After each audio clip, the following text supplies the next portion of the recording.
All right, check for me. There's you. Check it, 1-2.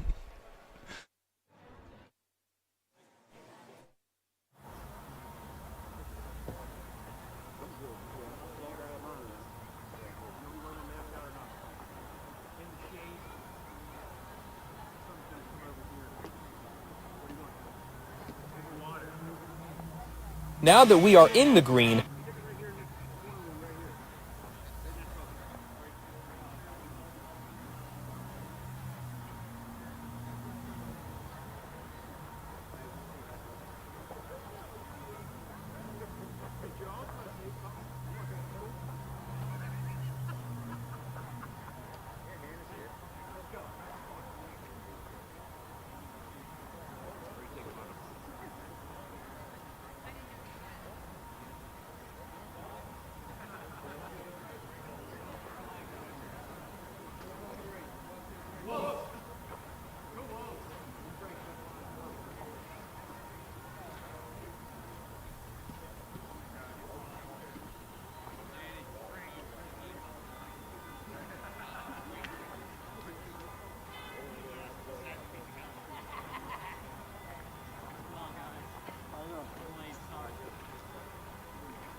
From People's Bank Park here in downtown York. Tonight it is Sunday night Central League Baseball here on WOYK as the Mount Wolf Wolves take on the Vikings as the Central League heads into its final week of the 2020 regular season. Hi again, everybody. Daryl Henry alongside Ray Jensen.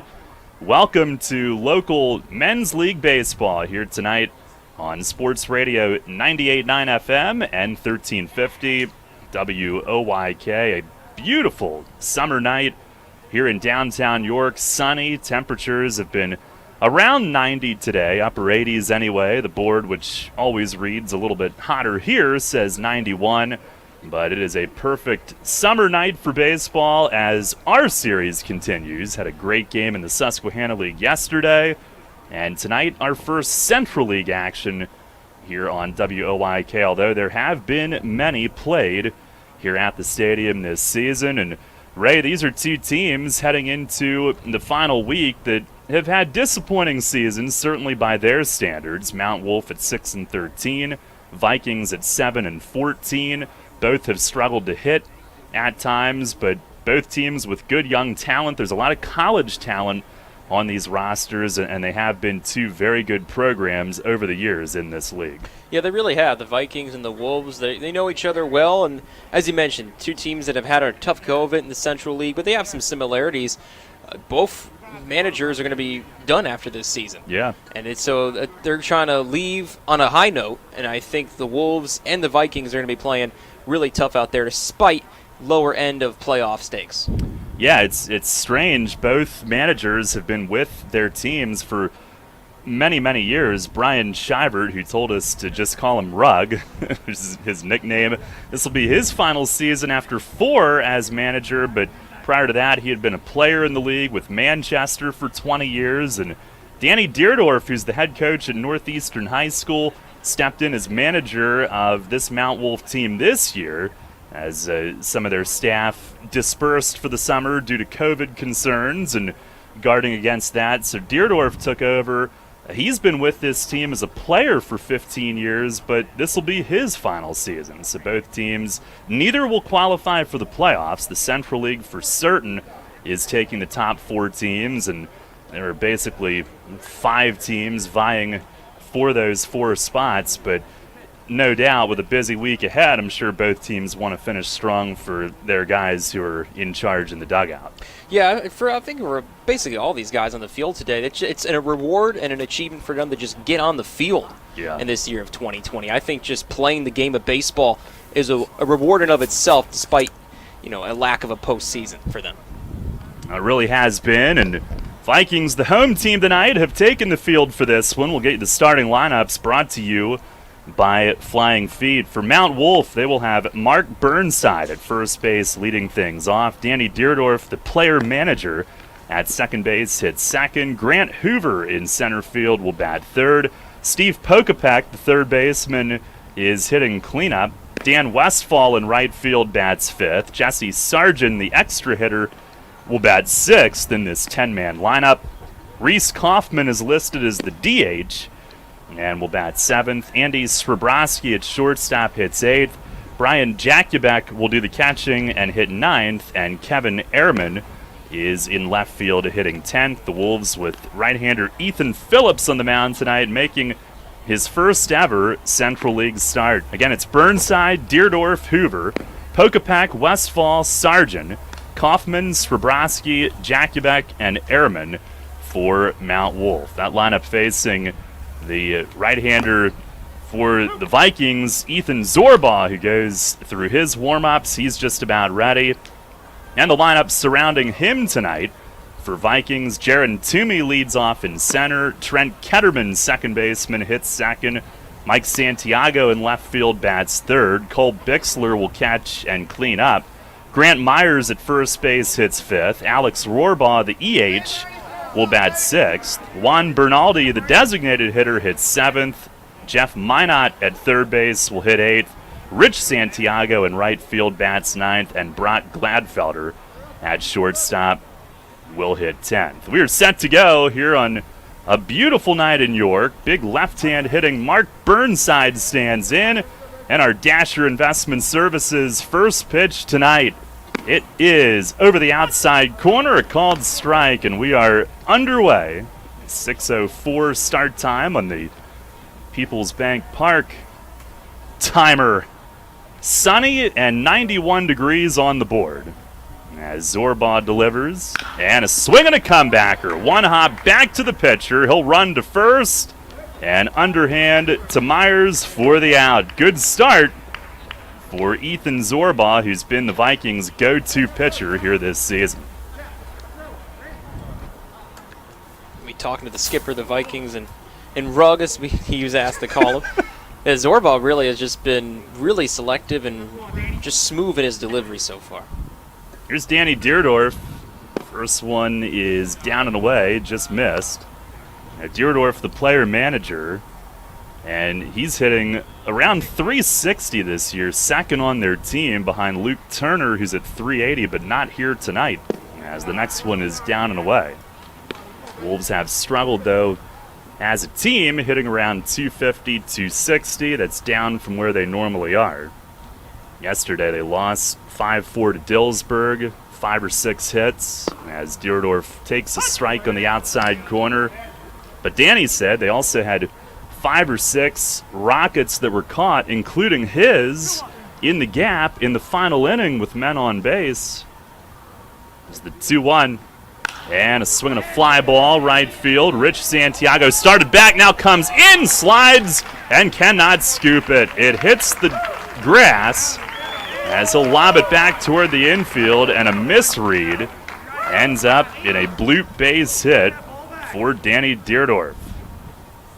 It looks like Santiago had a good break on it, but I don't know if he lost it around near the sun out there or just seemed like he might have dropped on it too early. By the way, the Wolves are in their navy tonight, gold lettering. And Vikings in tan camo jerseys with maroon hats, gold brim, maroon lettering, and numbers with gold trimming. Here is left-hand hitting Grant Hoover, center fielder. Pitch to him. It is right down the middle, but a little bit high. Hoover, who plays at Shippensburg, or played, I should say, 2018 grad at Shippensburg, All-State at Dover. Pitch is driven the other way, left field. Mike Santiago comes in, and it's down in front of him for a base hit. So Hoover goes oppo and lands it in front of the left fielder.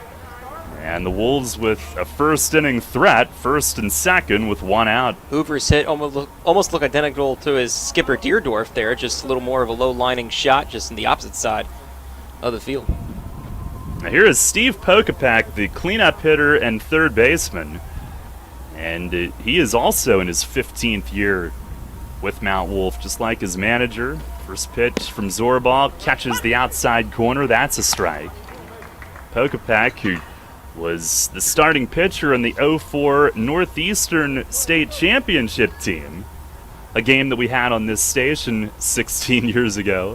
As he starts and stops, watches a strike go by. It's 0-2. And he played at Shippensburg, and here he is still playing. Meanwhile, he's facing Zorba, who's heading into his second college season. 0-2, and a swing and a high fly in right. Rich Santiago has it measured, backs up a step, makes the grab. Deerdorf tags from second, throw goes into second, and Deerdorf slides ahead to third. They'll be at the corners with 2 outs. Much better job for Santiago there in the defensive end. He's got a heck of an arm. That'll bring up Dan Westfall with first and third, 2 away. Zorba, 2019 Spring Grove grad. And last year as a freshman at the College of Southern Maryland, which is not far from where the Southern Maryland Blue Crabs play. In fact, sometimes they get on that field. First pitch is lined to right field. It's a base hit. 1-0 Mount Wolf. Deerdorf in to score, and Dan Westfall shoots one the other way toward the line and right. It's an RBI single, and a 1-0 head start. We talked to Danny. He said they were struggling this year at the plate. Could have fooled us in this first inning. Third base hit.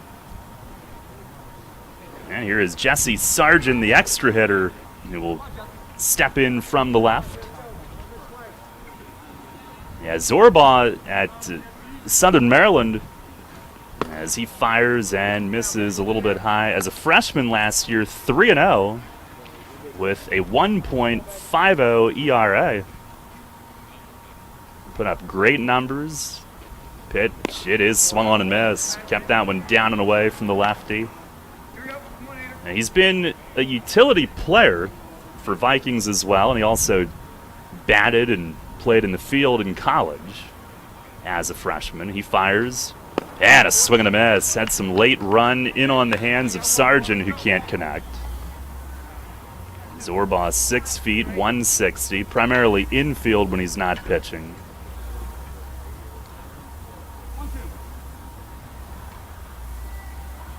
Trying to limit them to 1 run. He deals. It's way outside. Bixler, his catcher, reaching for it.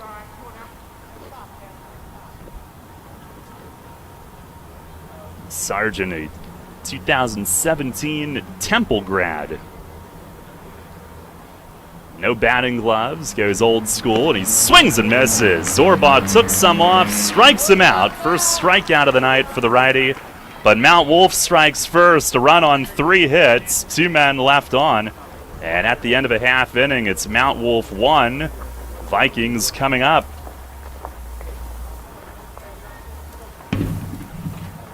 Now that we are in the green, Harvey's Rental can help you with your summer party needs. Located at 1409 South George Street in York, Harvey's Rental has you covered when it comes to keeping your lawn in the green. From aerators, overseeders, and tillers to stump grinders and shippers, Harvey's Rental has it all. Also, don't forget to check out their complete line of steel products. For more information, visit harveysrental.com or visit them in person at 1409 South George Street in York. Which is better? Getting the perfect set, the perfect approach, and powering through the ball with the perfect hit? Or reading the hitter, moving to the ball, and making the perfect dig? Flying Feet knows the answer. It all depends on which side of the net you're on. Flying Feet. Flying Feet Sports Shoes is Central PA's home court for volleyball, featuring the names that know the game, including Asics and Mizuno. Flying Feet offers volleyball spandex and shorts and the best selection of knee pads around. And Flying Feet is your ankle support connection, featuring Active Ankle, Ultra Ankle, and Zamps, providing engineered precision support. And because volleyball isn't just for the gym, Flying Feet carries a great selection of indoor and outdoor balls and sand socks for working it out on the beach or in the backyard. Flying Feet Sports Shoes, the sportswear specialty store without specialty store prices. Flying Feet. 1511 Mount Rose Avenue, just off exit 18 of I-83, next to Battery Warehouse. Downtown's ready. Are you? The Revs play here. Sports Radio 98.9 FM and 1350 WOYK, York.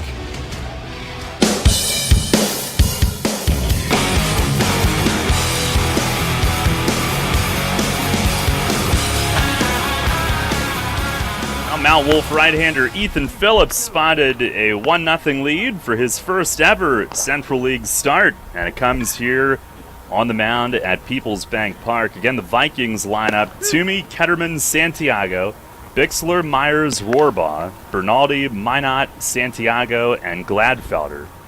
And again, our coverage brought to you by Viking Athletic Association, Gettelvon Law, and Jeremy Williams, who's part of the team there and a part of the Vikings team, although I don't think he's here tonight, unfortunately, but we certainly appreciate that. And also Robertson Insurance and Risk Management, our sponsors of this Central and Susquehanna League broadcast series.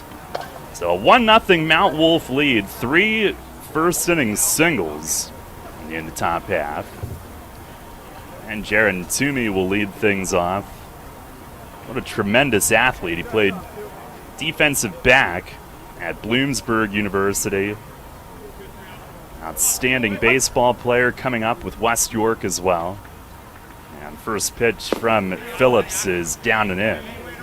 Now, Toomey, who graduated from West York in 2012, and in high school, he hit .399, stole almost 70 bases as he swings and skies one the other way, foul and right. Westfall, a long run, but will land down in the bullpen area. State champs as a senior. And he hit .427 that year, .455 the year before that. Also played basketball, football. Now, at Bloomsburg, his first ever start as a sophomore in 2014, it was against Westchester, who was ranked 7th in the nation at the time. Pitch, that's way high, off the glove of Jakubek. All he did was have 2 tackles, but 3 picks, all in the red zone, and it led Bloomsburg to a 41-10 win. He was the PSAC East Defensive Athlete of the Week. The pitch to him, and a swing and a shot on the ground, pass short, and into left center, base hit for Toomey to start off the Vikings offense tonight.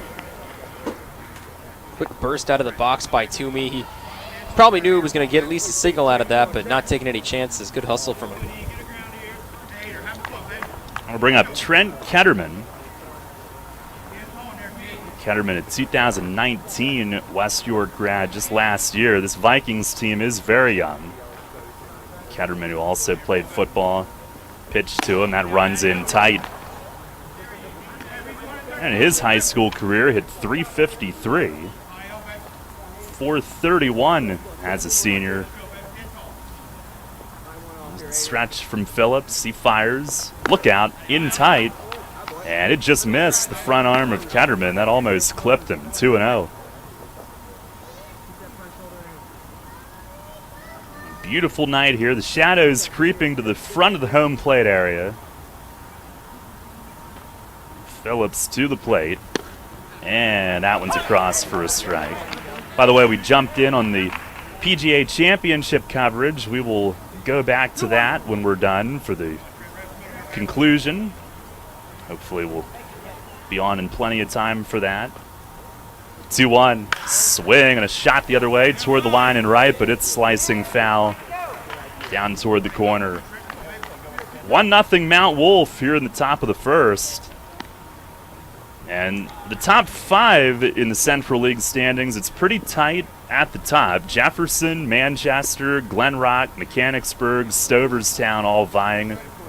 Top 4 get in. The semifinals a best of 3. The finals a best of 5. And the regular season and postseason champs will advance to the famed Colonial Tournament. Pitch to Ketterman, a swing and a foul tip held on to. Struck him out.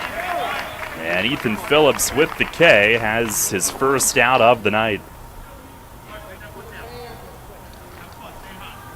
Fastball away. Ketterman trying to reach and get a piece, but ended up right in his catcher's mitt.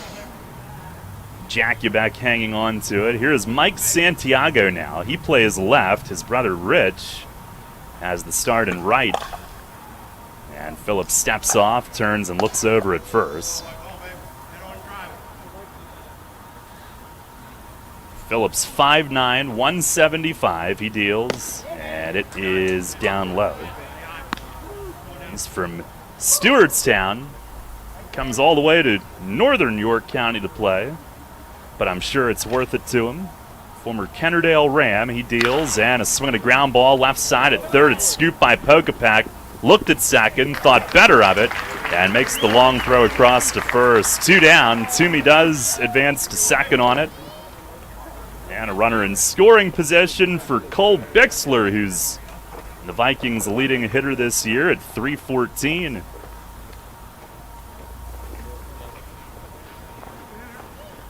One nothing, Mount Wolf, the early lead. Last time we saw Bickler was, of course, in the class of 2020 Invitational. Yeah. And he is one of multiples on this Vikings team. Gabe Allen, Corey Wise, Marcus Hill, all on this roster, all played for West York and were in that game on this field. Pitch is swung on, swatted to third, a chopper. Pokapek stabs it with the glove. Long throw to first. That's in time. Back-to-back groundouts to third to end the inning. And Ethan Phillips with a scoreless first. No runs, 1 hit, and 1 man left. We'll go to the second tonight. It's Mount Wolf 1, Vikings nothing. Sports injury? Walk into WellSpan Urgent Orthopedics for immediate care. No appointment is ever needed. Our orthopedic and sports medicine specialists are here to treat you. Visit wellspan.org/urgent orthopedics today for hours at our York and Hanover locations.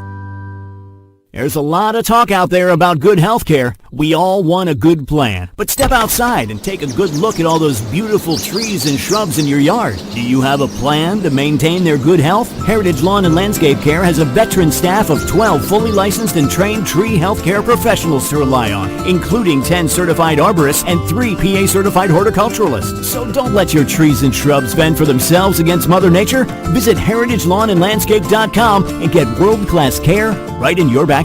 At Donegal, we understand there are many costs associated with running a business. That's why Donegal works with you to provide quality insurance products based on your business needs, and why we deliver that insurance at a price to fit your budget. Call your local independent Donegal agent today and discover why, when it comes to insurance for your business, Donegal is a better value. Contact Kochman Kunkel Insurance at 717-854-0300 or stop in at 3217 East Market Street, York. Locally owned and operated by Pam and Rudy Kochman. Kochman Kunkel Insurance. Catch the Revs all season on Sports Radio 98.9 FM and 1350 WOYK. First in York, first in sports.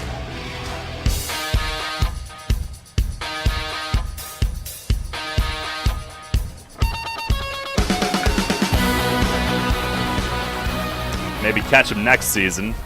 As we head to the second inning, 1-0. Mount Wolf has the lead. A treat to work with you, Ray. We were going to be the tandem this summer that's going to have to wait. Yeah, like a lot of other things this year, it's going to have to wait till next year. But yeah, looking forward to the next time the York Revolution take the field here at People's Bank Park. I mean, all signals point to being back and ready in action next year. That'll be an unbelievable moment when it happens. Now Reese Kaufman will lead off for Mount Wolf, the DH. 7th in the order. Here's the first pitch from Zorbaugh, and that's down low. A run on 3 hits in the top of the first inning. Vikings had their leadoff man on a hit, but that was it. On the 1-0, and a swing and a floater, shallow right center, and it's going to drop in. A base hit. They're finding the holes here early as Kaufman floats one down. And Ray, Danny Deerdorf told us that yesterday they hit 5 or 6 shots that were outs. Maybe it does balance out. Yeah, there are multiple bloop hits for them now in this game. And like you said before, they're just finding the holes and avoiding the gloves in the field as much as possible. Here is Andy Srebrowski, Andy the 4th.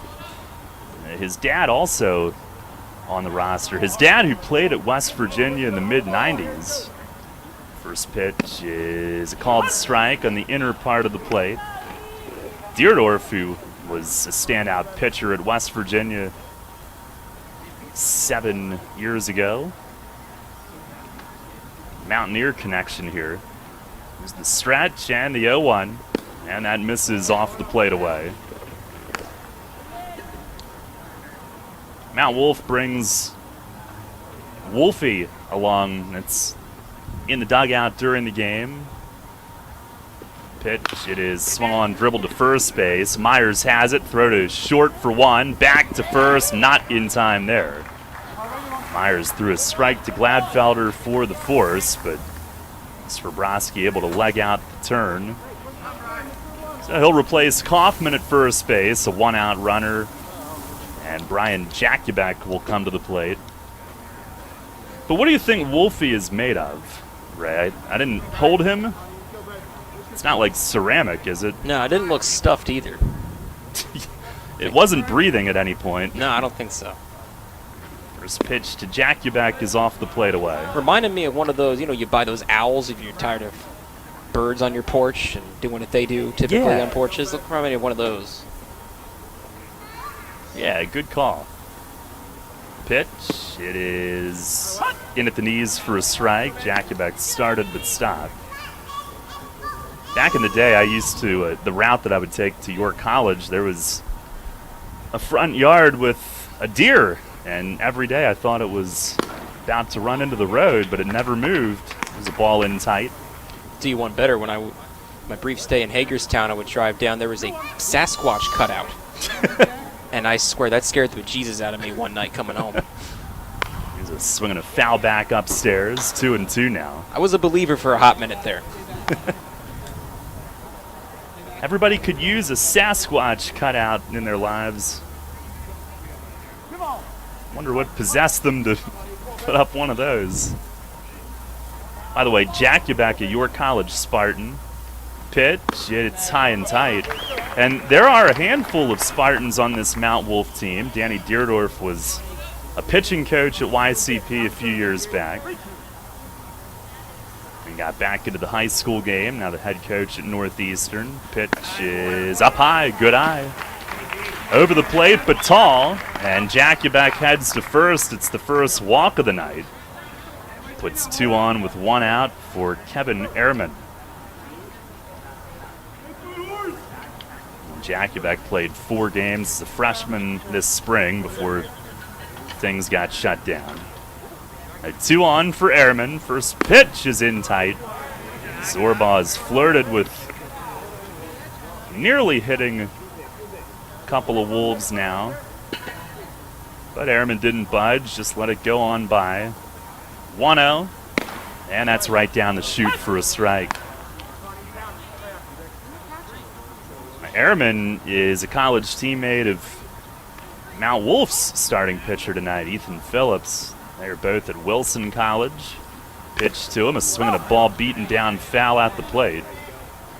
And also, Austin Wilderson, who's on this team, their teammate at Wilson College. Ehrman, who played at Central York High School. And he's a good pitcher in his own right. Put up great numbers as a freshman. 0-2. Yeah, it's upstairs. He's the Colonial States Athletic Conference Pitcher of the Week at one point. And as a freshman last year, 7-2, a 2.63 ERA. 1-2, and a swing and a miss. Fastball in. Tied him up a bit. And that's out number 2. Zorbaz's second strikeout of the night. When I say last year, I should specify 2019. There was not much of a last year for college baseball this past spring. Here's Burnside back at the top of the order. And the first pitch, it is swung on and fouled away to the left. Big left-hand hitting first baseman, former York Catholic star. And I drove by Pleasureville's field about a week and a half ago. Mount Wolf was playing, and a big, tall lefty was pitching, and it must have been him. He is 6'6". Pitch is up and away. 1 ball, 1 strike. He played it. Then Limestone College in South Carolina. It's now Limestone University. 2016 grad. The pitch to him. It is a called strike up in the strike zone. I got some groans from the Mount Wolf side, but Zorbaugh jumps ahead.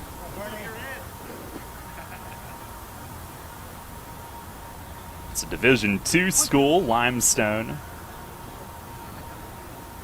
Zorbaugh shakes off twice and now ready. Couple men on, he deals, and a swing and a foul the other way, out of play to the left again.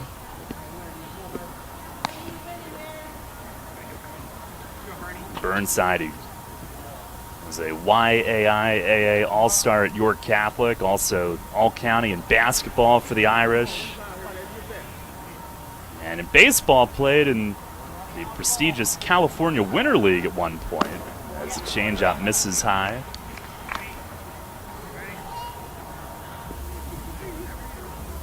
Michael Mark Antonini went through there. That's what makes it prestigious. I've heard good things about that league. Pitch to Burnside, it is down and in, just missed. I know Mike and I have the Northwoods League connection. He broadcast for Rockford a couple years ago, and I was Wisconsin Rapids. We were a year apart in our tenures. Bet that was a fun summer for you. It was. So many of those leagues couldn't play this year either. Now time asked for. I believe in Wisconsin they're doing a regional pod, which is also the popular thing nowadays. But even they can't avoid COVID, as I believe Rockford had a bit of an outbreak at some point, but only they shut down. The league kept going on. I'll look back, 3-2. Runners go, and a swing and a miss. Zorbaugh with the strikeout. Back-to-back strikeouts to strand 2 in the inning. He's got 3 Ks total. No runs, 1 hit, and 2 men left. We played an inning and a half tonight. It's Mount Wolf 1, Vikings nothing. At the Viking Athletic Association of West York, our objective is the maintenance of an association for the promotion of athletics and to provide a practical means to form enduring friendships, to render altruistic service in its athletic endeavors, and by so doing, help to build a better community. We have a dining facility, a downstairs bar, and a banquet facility. We donate to nonprofit organizations to help offset cost of needs. Please visit our website at vikingaa.com and follow our Facebook page, Viking Athletic Association, to learn more about our service and upcoming events. We all have enough to worry about these days. Choosing the right insurance agent should be one less thing to worry about. At Robertson Insurance and Risk Management, it's more than just a policy. It's knowledge, trust, and peace of mind. Family owned and operated for 35 years, Robertson Insurance and Risk Management works with clients to find solutions to risks they face every day. Those that can be handled through insurance and those that cannot. Building lifelong relationships to help our clients at each stage of life. With team members in York and Lancaster County, we're your neighbors ready to meet your needs today. Contact us today at 717-625-3770 or visit us on the web to schedule your free no-obligation consultation today at robertson.insure. Cannonball Charlie's ready. Are you? The Revs play here. Sports Radio 98.9 FM and 1350 WOYK, York.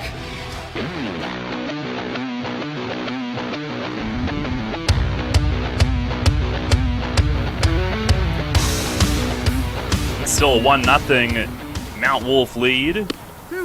As Ethan Zorbaugh worked out of some top of the second inning trouble.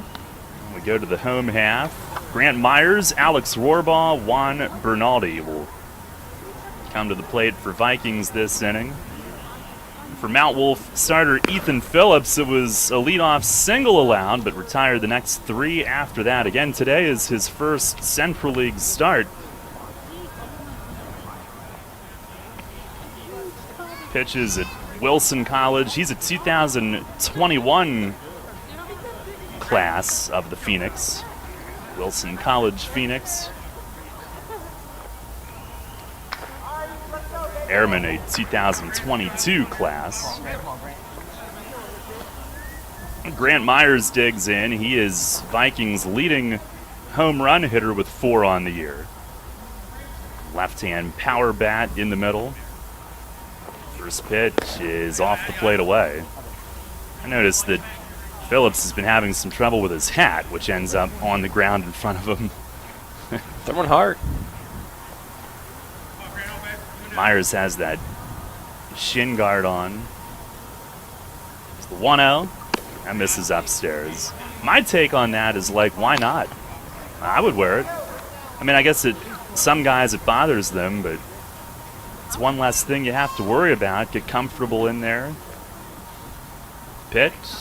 That is off the plate away. I say go ahead and accessorize. Yeah, especially the shin is not a fun place to get hit. Want to protect that as much as possible. It's the 3-0. And that is a little bit low, so Myers is on base. He's a 2014 Northeastern grad. Those guys are supposed to be playing for Mount Wolf and Manchester, but he is a big bat in the Vikings order, and they're happy to have him. Here's Alex Rohrbaugh, the extra hitter. So the leadoff man on in each of the first 2 innings tonight for Vikings. He, by the way, plays their home games in Shiloh. Pitch is over for a strike, a cutter from Phillips. And that is where West York plays its high school ball. Along Sunset Lane, the pitch is swinging a foul tip off the gear of Jakubek, the catcher. 2 strikes to Alex Rohrbaugh, a Spring Grove guy, 2008. Then went on to Shippensburg. Now he's one of the vets, but again, they're a young team, lots of recent West York grads or within the last couple of years. Pitch, it is lined to left, and that one's going to get down in front of Ehrman coming in. A base hit for Rohrbaugh. Phillips had 2 strikes on him, but left one over the plate a bit. And Vikings with first and second, no outs. And Rohrbaugh able to shorten his swing just a bit to go out and snag that one. Good hitting. Here is Juan Bernaldi. He's the DH, a Puerto Rico native, graduate of American International University. Burnside in at first. Pitch is lined to left, and there's a rope for a single. Station to station. Myers to third. He'll be held there by Rugg. And the bases are loaded with no outs.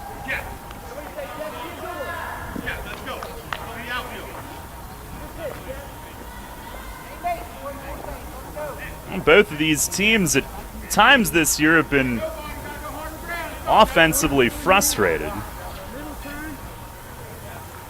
Both making their share of noise early tonight. Here's Jeff Minot. First pitch, fastball is over for a strike. He will be a senior at West York this year. Of course, there was no season this past spring, but the year before he hit .382. Pitch is upstairs. As that hat falls off again. I switched masks today, Ray, because my mask was starting to fall off. Imagine it start to stink a little bit too after a while. No wash. Hate when that happens. Pitch is a little bit high. It goes to 2-1. At the house, we have a key rack now, but now it's also a mask rack. Oh, yeah. Interesting times we live in, isn't it? For sure. I went with the Revs bandana mask. That one is in the dirt. Jakubek blocks it. But the margin for error has evaporated. 3-1 with the bases loaded.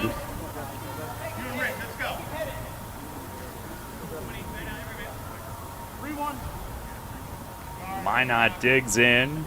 Orange bat handle tape as he cocks it high. The pitch to him. And it's a little bit up, but called a strike. He took a step toward first. Count goes full. You can hear the groans around the stadium whether they are in the dugout or in the crowd. Now the payoff, way outside. This one will go off the glove and roll to the backstop. It's ball 4 anyway. Run forced in, and Minot picks up the RBI. It's a 1-1 game here in the second inning. Looked like Phillips maybe overthrew that on 3 and 2. Yeah, I think he's been trying to force some extra gas in his pitches when should really just trust his mechanics and just locate. Kind of like me with golf. Here's Rich Santiago. He takes down low. Santiago in right field, his brother Mike in left.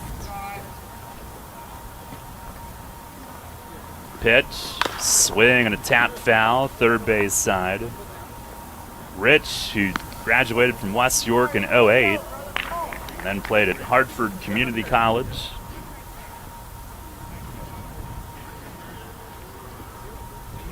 Again, these leagues are loaded with guys who are playing or have played in college. Pitch, that's up high, 2-1. And Phillips trying to find it. Really had a clean first inning after the leadoff single, but still looking for his first out here in the second. He fires, and a swing and a tap foul down at the plate. And that'll even it, 2-2.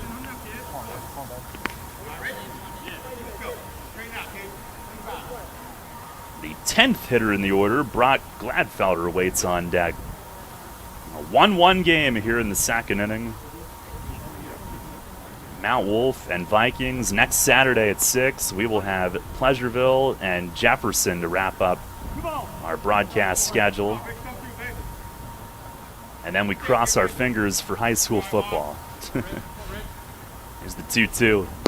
It is down and away. Once again, Phillips is in a dicey situation here.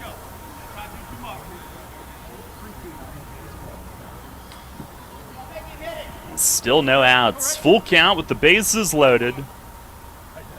The righty back to the plate. And a swing and a well-hit ball deep to left field. It is up and off the nemesis and in play.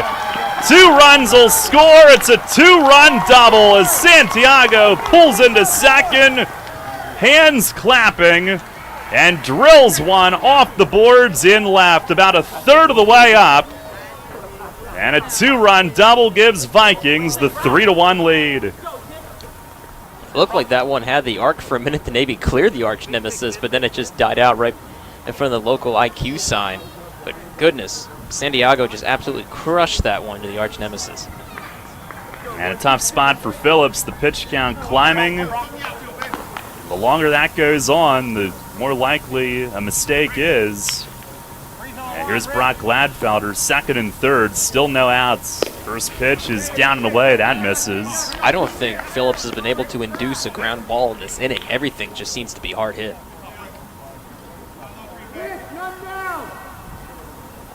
Gladfelder, whose dad Blake is the assistant manager. Pitch, it is a called strike, outside corner. Wonder how much that hat bothers him. It fell off again. I mean, you hope that he's oblivious to that, but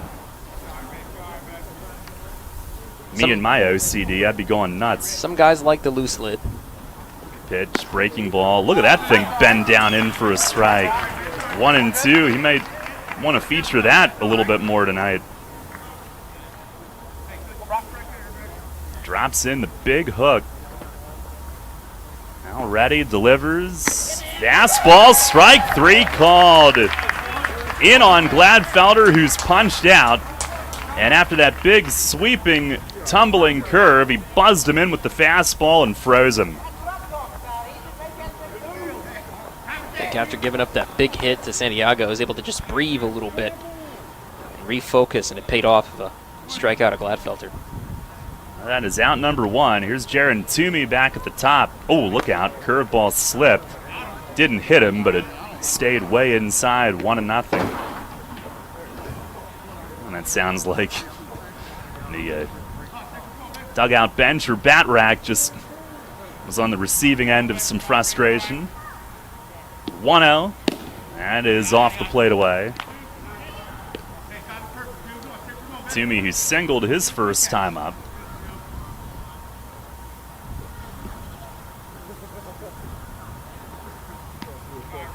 Stretch, second and third, 1 out. The 2-0.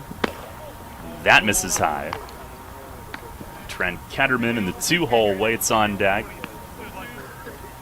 Hoping that there's high school football. Toomey at West York had 16 career receiving touchdowns. 3-0 pitch. It is a called strike on the outside corner. And he had double digits in interceptions as well with 10. Played defense in college at Bloomsburg, as we said. 3-1. That misses high. Ball 4. The third walk of the inning. Mount Wolf does have bullpen activity. Cole Perry down there is loosening somebody.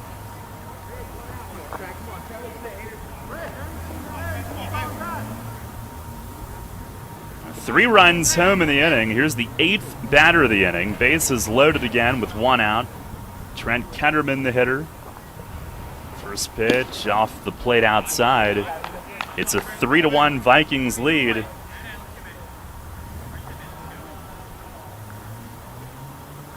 Both teams coming off losses yesterday. 1-0.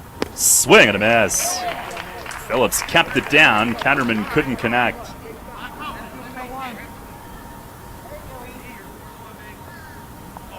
Ketterman is heading into his sophomore year at Loyola in Maryland. 1-1 pitch. That's off the plate outside.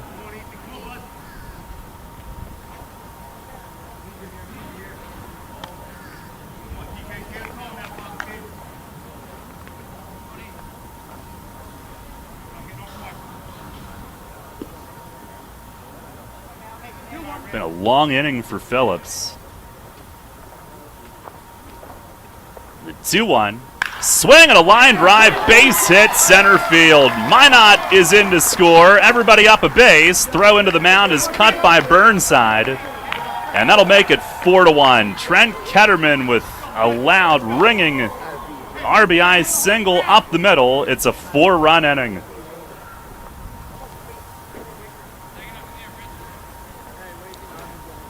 And now Mike Santiago coming up.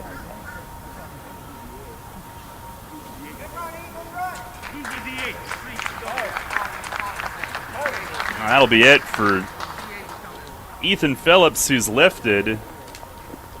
I kept looking to the dugout, but Danny Deerdorf, the manager, is playing. He's at second base, so he comes over from there to make the move. And it looks like Reese Kaufman, who was DHing, is going to take over on the mound.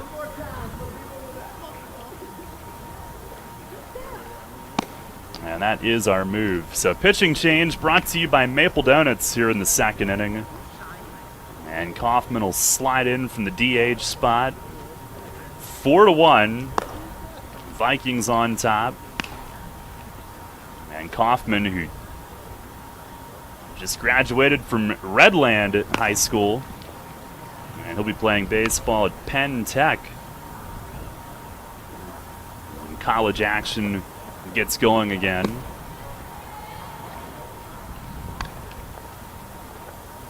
By the way, our weather tonight brought to you by Heritage Lawn and Landscape Care. Sunny.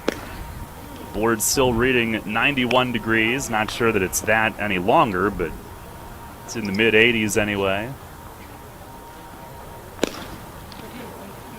Kaufman, big righty, big strong build. And he will inherit a bases-loaded mess. The 9th hitter of the inning, Mike Santiago. It's gone walk, single, single, then a bases-loaded walk, then a 2-run double. And then after they got the first out, walk to reload him, and then Ketterman's RBI hit.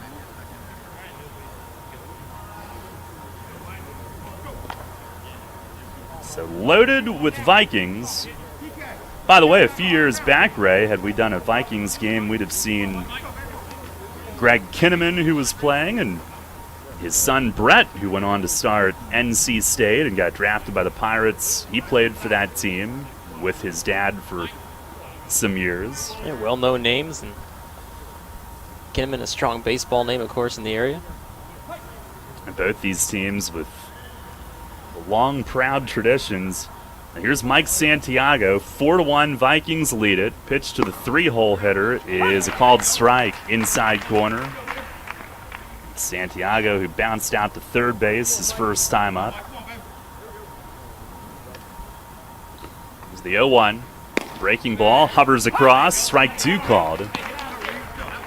And Kaufman gets ahead.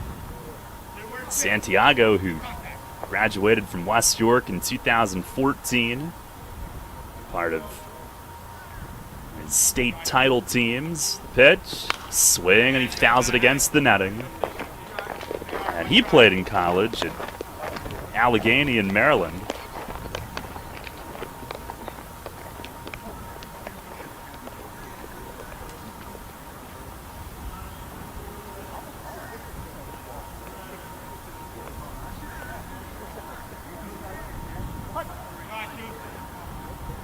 Up there battling with 2 strikes on him. Here's the stretch. Kaufman fires. And a swing and a tap foul. He got him on his front foot reaching, but Santiago got a piece and chips it over toward third. Pokapak comes over in front of Rugg as the two have a chuckle. Brian Rugg Shivert, and I asked him why he's got the name. He started to show his chest hair. Didn't need to show much to get the picture, that's for sure. Yeah. Another 0-2. Oh, look out. Curveball slipped high. I tell you, these men's leagues, even guys that are current pitchers in college can come in here and struggle.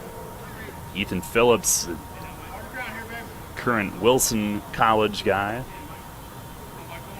A lot of good hitters here. The pitch, it is swung on and missed. Kaufman took some off, maybe a slider, and Santiago fans on it. 2 outs in the inning. It is the 10th batter of the inning, Cole Bixler. But that only means they have just now batted around in this 10-man lineup. Bixler, who grounded out to third his first time up.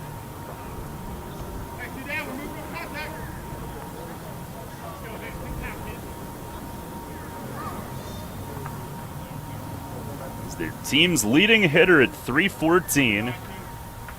The stretch, the pitch, breaking ball stays high. Bixler, a West York product, then went on to Misericordia, 2018 grad. He was the league's scholarship recipient back in 2016. 1-0.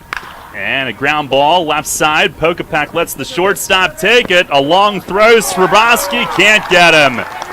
No chance on that play. Bixler legs it out. Burnside had to come off the bag to scoop it, but Bixler had it beat easily. It's an RBI infield hit, and the 5th run of the inning makes it 5-1 Vikings. He rolled that one into no man's land. And Pokapak thought about trying to cut it off. Ended up being Swarovski trying to make the long play from deep short. Now here's Grant Myers, who started the inning with a walk. 5-1 Vikings in the second, and a breaking ball bends over the inside corner. Strike 1 called. First 5 hitters of the inning have all now scored.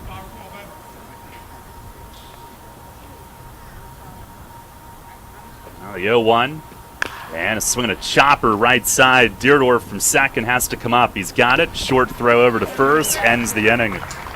But not before Vikings scores 5 times. 5 base hits in the inning. No errors. They do leave them loaded. But a 5-1 Vikings lead on top of Mount Wolf. Ray with the play-by-play as we head to the third. Gettle Vaughn Law is a full-service firm with attorneys practicing in a wide variety of legal fields, including family law, will and estate law, real estate law, injury law, criminal and civil litigation, school law, business law, and many others. Find us on the web at www.gettlevaughn.com or by calling 717-854-4899. That's 717-854-4899 for Gettle Vaughn Law. Are you one of the many people that has a 401k that is eligible to roll over, but you just haven't done it yet? Maybe you're not sure where was the best place to put it. I'm Tom Dasher of Tom Dasher Investment Services. I specialize in helping you getting your 401k and IRA money parked in the best place for you. So if you haven't rolled your 401k yet, or if you're not satisfied with your IRA, call me for a consultation at 487-2096. That's 487-2096. And check out my website at tomdasher.com. There's a lot of talk out there about good health care. We all want a good plan. But step outside and take a good look at all those beautiful trees and shrubs in your yard. Do you have a plan to maintain their good health? Heritage Lawn and Landscape Care has a veteran staff of 12 fully licensed and trained tree health care professionals to rely on, including 10 certified arborists and 3 PA certified horticulturalists. So don't let your trees and shrubs fend for themselves against Mother Nature. Visit heritagelawnandlandscape.com and get world-class care right in your backyard. The York Revolution plays here. Sports Radio 98.9 FM and 1350 WOYK. First in York, first in sports.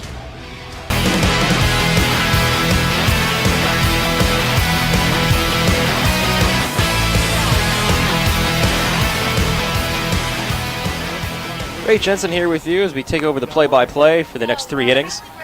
Well, the Vikings find themselves in a bit of a hole here. Well, Mount Wolf, I should say, as the Vikings cleaned house of a 5-run second inning. They lead 5-1 over Mount Wolf. Let's see how the Wolves can respond. Their player coach, Danny Deerdorf, their player manager, I should say, leaves off. Grant Hoover will bat second, and Steve Pokopek leads to up a third here in the third. Zorba off for another inning of work. First pitch to Deerdorf, slightly upstairs for ball one. Start Deerdorf 1-0 this time up here in the third. He scored the lone Mount Wolf run so far in the first after getting a base hit. The 1-0 from Zorball. Tried to force that one into the strike zone, but instead finished low and a tad away for ball two. 2 balls, no strikes.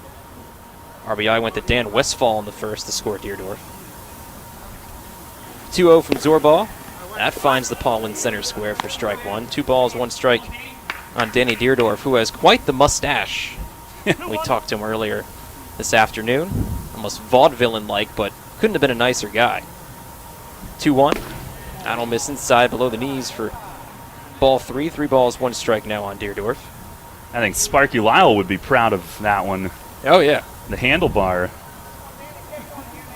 Kind of twirling up. Rally fingers. Probably uses a cream of some kind. 3-1. Out of upstairs, ball 4, and it's a leadoff walk worked by Danny Deerdorf as he takes first base. That cream will probably do it.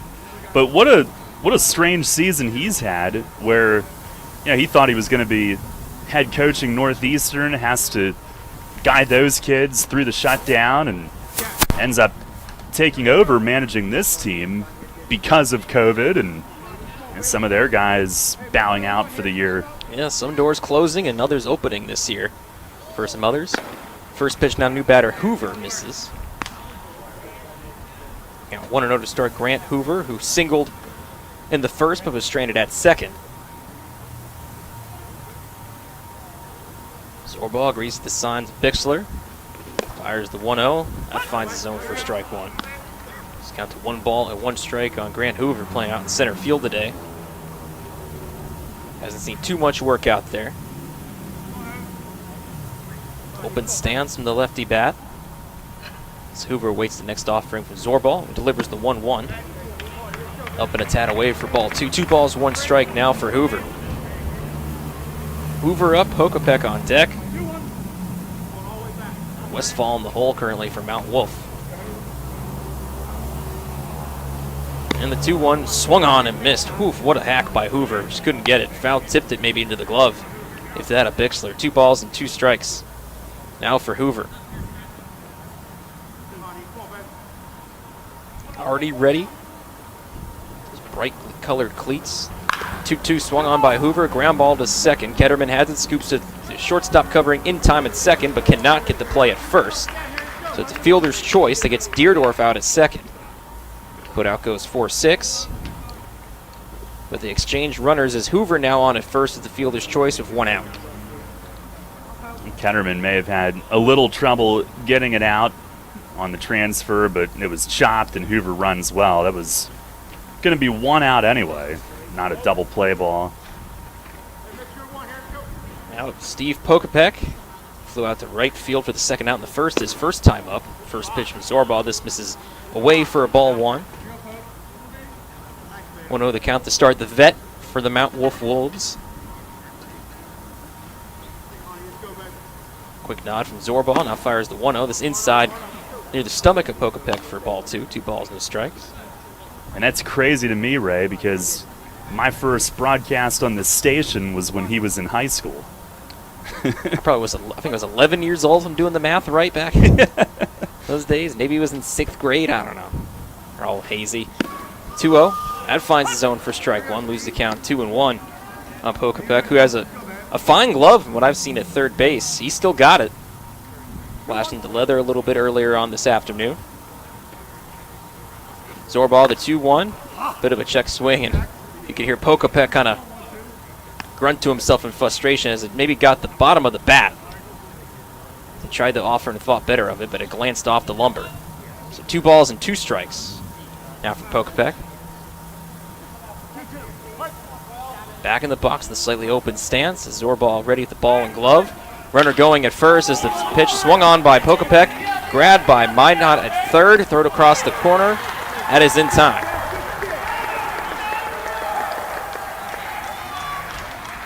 Able to make the play at first for the out, but Hoover advances to second base on it.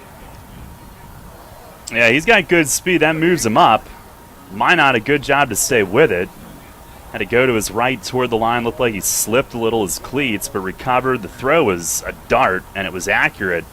But Pokopek, meanwhile, I don't know if he hit the bag at first base wrong. He was hopping a little bit past the bag, and a long ginger walk back to his dugout. Yeah, he was taking his time. I initially thought that he maybe thought he was safe at first, but no, I think he came up a little ginger after that. Oh, that's not fun. It is not. I've seen some injuries on the base paths, of course. It's one of the areas you think is probably the hardest place to get injured, but in reality it's probably the easiest on a baseball field, especially if you're diving hands first in some cases. And I think the bases that we have here are the normal ones, not those bigger Atlantic League bases that came in last year. Who knows? So hopefully he's all right. Meanwhile, Dan Westfall at the plate, a runner on second with Hoover and 2 outs. First pitch from Zorbaugh misses low for a ball. 1-0 the count to start Westfall, and an RBI single for the lone Mount Wolf run so far in the first inning. It's 5-1 Vikings. 1-0. Finds the zone for strike 1. Moves the count to 1-1 on Westfall. Vikings able to feast on Phillips, the starter for Mount Wolf, with 5 runs on 5 hits. Had to bring in Kaufman to get him out of the jam. 1-1 swung on by Westfall and a high fly ball to left field. Towards the arch nemesis, off the Wellspan Health logo at the dead center of the arch nemesis, and a run is going to come in. Hoover scores, and it's an RBI double for Dan Westfall. He sat back and crushed that one. He timed it right on the barrel. Fun to see the big wall come into play again. It's been a while. I understand that there was a game a couple weeks ago where I think somebody from Mechanicsburg hit the very top right corner and it bounced off and went into the playground for a home run. So that must have been fun.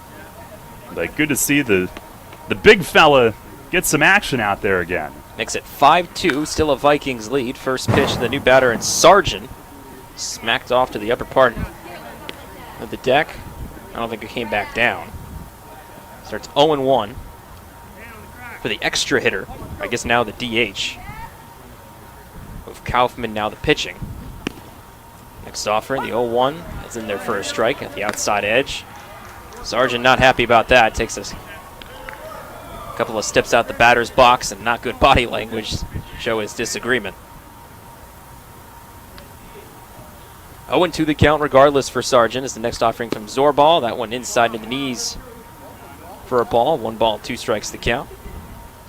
So both teams, despite coming in with struggling bats, have feasted on each other's pitching this afternoon. Multiple hits for either side. Meanwhile, the 1-2 stares and away for ball 2, evens up at 2-2. 2 balls, 2 strikes, 2 outs. Runner on at second for Sargent at Dan Westfall, who stands at second at the RBI double. His second RBI of the afternoon. Meanwhile, the 2-2 from Zorbaugh just missed tad low for ball 3. He's tested that bottom of the strike zone a lot and gotten positive results, but not that time. Full count for Sargent. Zorbaugh, the payoff pitch, upstairs, ball 4. So Sargent works the walk. 2-out walk, his first time getting at first today. Goes to first as Westfall still stands at second. Runners at first and second, 2 outs, and now the pitcher, Reese Kaufman, at the plate for a second time. Got a base hit in the second, but was cut down as part of a fielder's choice, hit into by Andy Stabrowski, a batter later in the second. First pitch this time from Zorbaugh to the fellow righty in there for a strike. A lot of first pitch strikes for Zorbaugh this afternoon. He's the go-to pitcher for the Vikings, and you can easily see why. 0-1. This is the dirt ball 1 ball, 1 strike. Yeah, he looks comfortable and in control despite a fairly high number of base runners. He's given up a lot of hits. Not too many strikeouts, just 3 so far, none yet in this inning. As you mentioned earlier, calm and collected regardless of the situation. Next pitch swung on by Kaufman, right line to the glove at Minot at third. Nice play, stabbing to his left, and the side is retired. But not until another run for the Wolves come in, but the Vikings still have a lead, 5-2, coming back at the bottom of the third after this. Now that we are in the green, Harvey's Rental can help you with your summer party needs. Located at 1409 South George Street in York, Harvey's Rental has you covered when it comes to keeping your lawn in the green. From aerators, overseeders, and tillers to stump grinders and shippers, Harvey's Rental has it all. Also, don't forget to check out their complete line of steel products. For more information, visit harveysrental.com or visit them in person at 1409 South George Street in York. The malls and the internet are filled with places that sell running gear. But where do you go for performance track and field gear, technical help, and reasonable pricing? Flying Feet. Flying Feet Sports Shoes' reputation is widely known. They've been outfitting beginners to nationally ranked runners for more than 30 years, and their selection of brands and models is unmatched anywhere in Central PA. Training shoes, track spikes, specialty shoes for all field events. If Flying Feet doesn't carry it, then you probably don't need it. All this at prices that will pleasantly surprise you. Flying Feet's entire staff is knowledgeable of what you need. Beginners and pros come away from Flying Feet with the right advice and the right shoe for their needs. And that applies to the needed accessories. Replacement spike elements of all sizes, shot and discus implements, running apparel and sports tights, and Under Armour performance apparel for specialty track and field equipment and the know-how without the specialty store prices. Flying Feet. Just off exit 18 of I-83 on Mount Rose Avenue next to Battery Warehouse in York. Downtown's ready. Are you? The Revs play here. Sports Radio 98.9 FM and 1350 WOYK, York.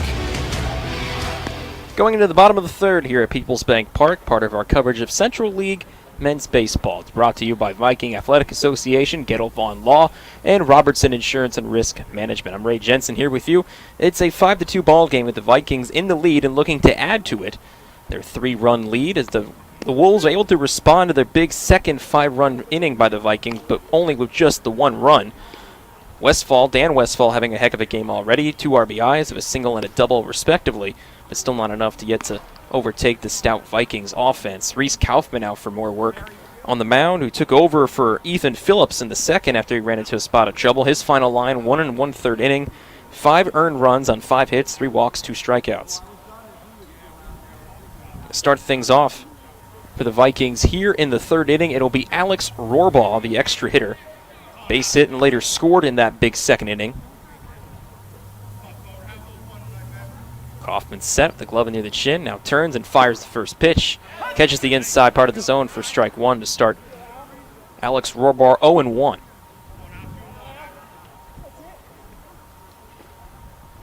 Kaufman turns and delivers the 0-1, swung on by Rohrbar and tracking towards the arch nemesis, falls just short near the warning track. And Rohrbar will round first and heads towards second, charging in. Can they get him in time as he slides in feet first? He is safe as he legs out a lead-off double.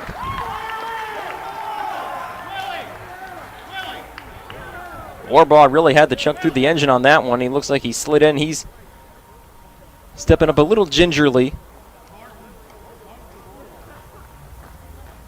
Now he's heading off towards the dugout. Looks like they will pinch run for him.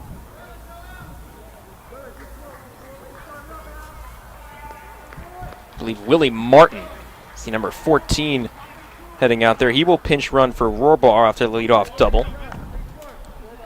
Well, we're going to see another one smack off the arch nemesis in this game, but fell just short near the warning track. But can't argue the results. It's a leadoff double for Rohrbar. Martin pinch running, and now Juan Bernaldi at the plate, the designated hitter for the Vikings this afternoon, as Kaufman looks to the runner at second. And Martin fires the first pitch, swung on by Bernaldi and tracking towards left center field. More now towards left, and Ehrman able to retire it for out number one. Martin stays where he's at second. So after giving off the leadoff double to Rohrbar, Kaufman able to retire Bernaldi on just one pitch. That'll bring up Jeff Minot, who had a fantastic defensive play to end the top of the third inning as he snagged the ball right to his left above the dirt at the hot corner. Worked a bases-loaded walk his first time up and later scored in that inning. First pitch, that upstairs for ball one. Start him off 1-0.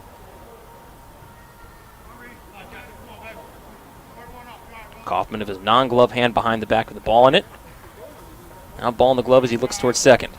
Fires towards the plate. The 1-0 swung on by Minot. Ground ball to shorts. Dabrowski scoops it up, fires the first in time to retire Minot by a couple of steps, but a runner does advance in Martin on the ground out to short. So two up, so two down, I should say, but a runner just 90 feet away from home plate once more for the Vikings.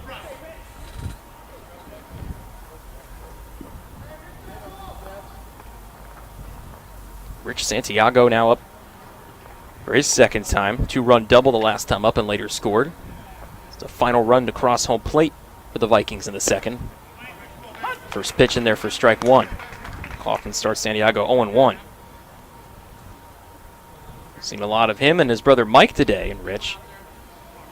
Santiago brothers have been impressing as much as the Vikings have as well. Next offering in there for strike two. Kaufman quickly ahead of Rich Santiago 0-2. Kaufman not afraid to test the inside part of the strike zone on the tall Santiago. Black bat now behind the black helmet. Kaufman fires. The 0-2 swung on by Santiago, and a glove just passed Deerdorf at second as he trucked towards it, and a run is going to come in once more for the Vikings. Another RBI for Santiago, this time a single in the shallow outfield. He's having a huge night. The double in the second, he turned and launched it, pulled it. Now this one up the middle, slightly the other way, and that's been the difference so far tonight. Vikings has gotten those hits with men on. Mount Wolf's done it a couple of times, but not quite nearly as often. Another run comes in for the Vikings now. It's 6-2, back to a 4-run lead for the Vikings. First pitch from Kaufman, the new batter. Brock Gladfelter misses outside for a ball. 1-0 the count to start the righty-on-righty matchup. Gladfelter struck out looking the first out in that big second for the Vikings. Runner going on the next offering, but checked over to first meanwhile.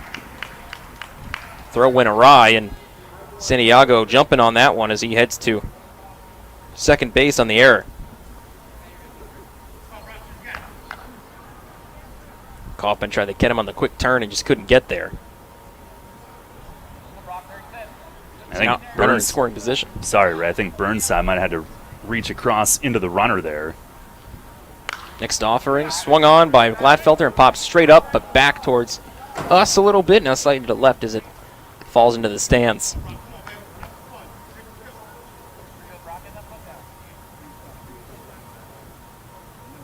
Count is 1 ball and 1 strike. Kaufman gets the signs from Jackie Beck. Has him. Look to Santiago at second a couple times. Lifts the leg and fires. Pitch gets the inside part of the strike zone for strike 2.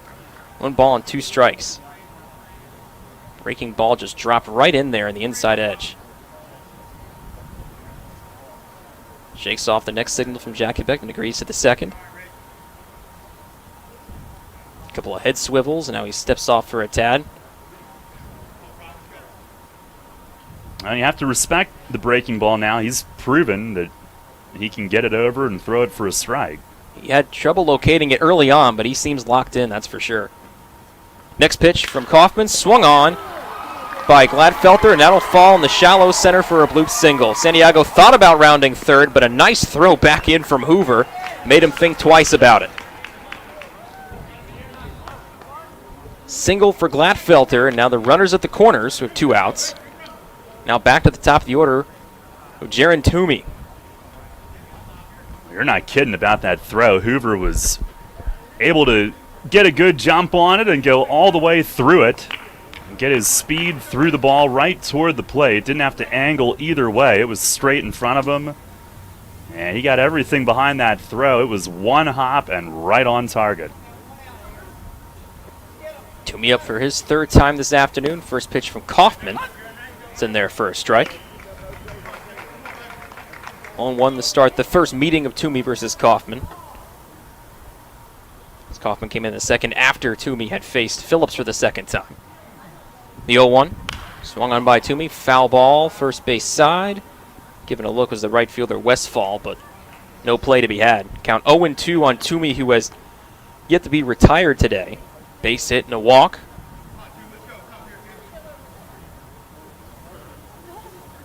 He seems to prefer the charcoal-colored pants. Yeah, different pants for sure for Mr. Toomey.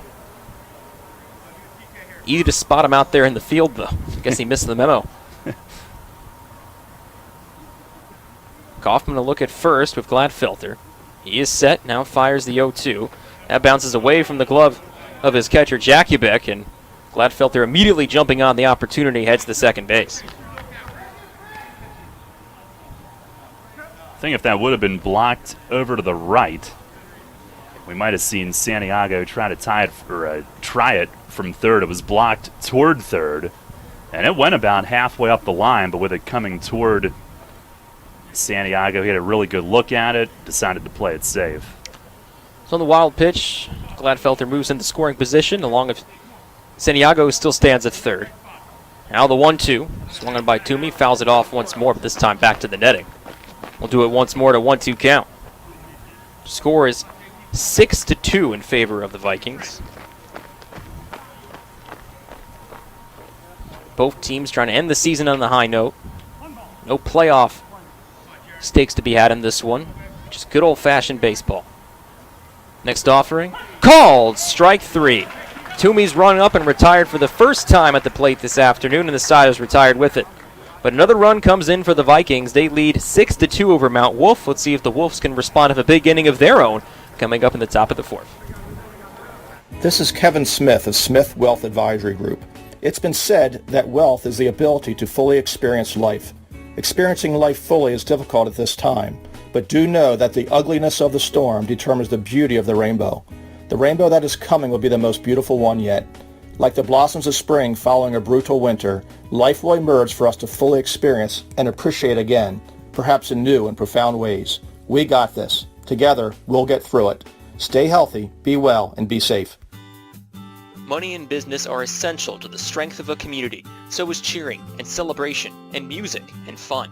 That's why York Revolution games, concerts, youth sports, special events, and more happen at a place called People's Bank Park.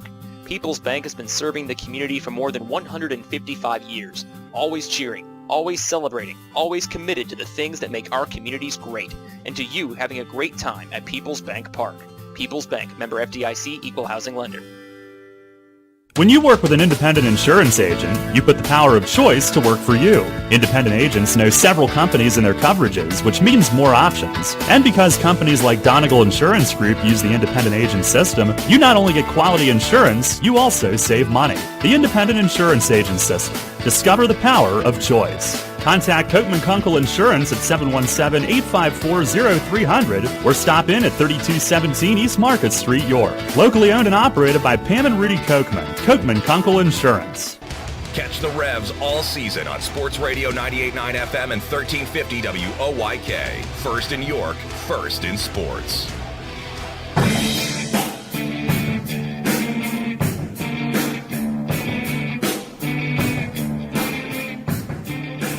Entering the fourth inning of play at Peoples Bank Park. First pitch of Zorball's fourth inning is upstairs on the batter Andy Sabrowski to start off the fourth. Be Sabrowski, Jakubek, and Ehrman due up for Mount Wolf here in the top of the fourth.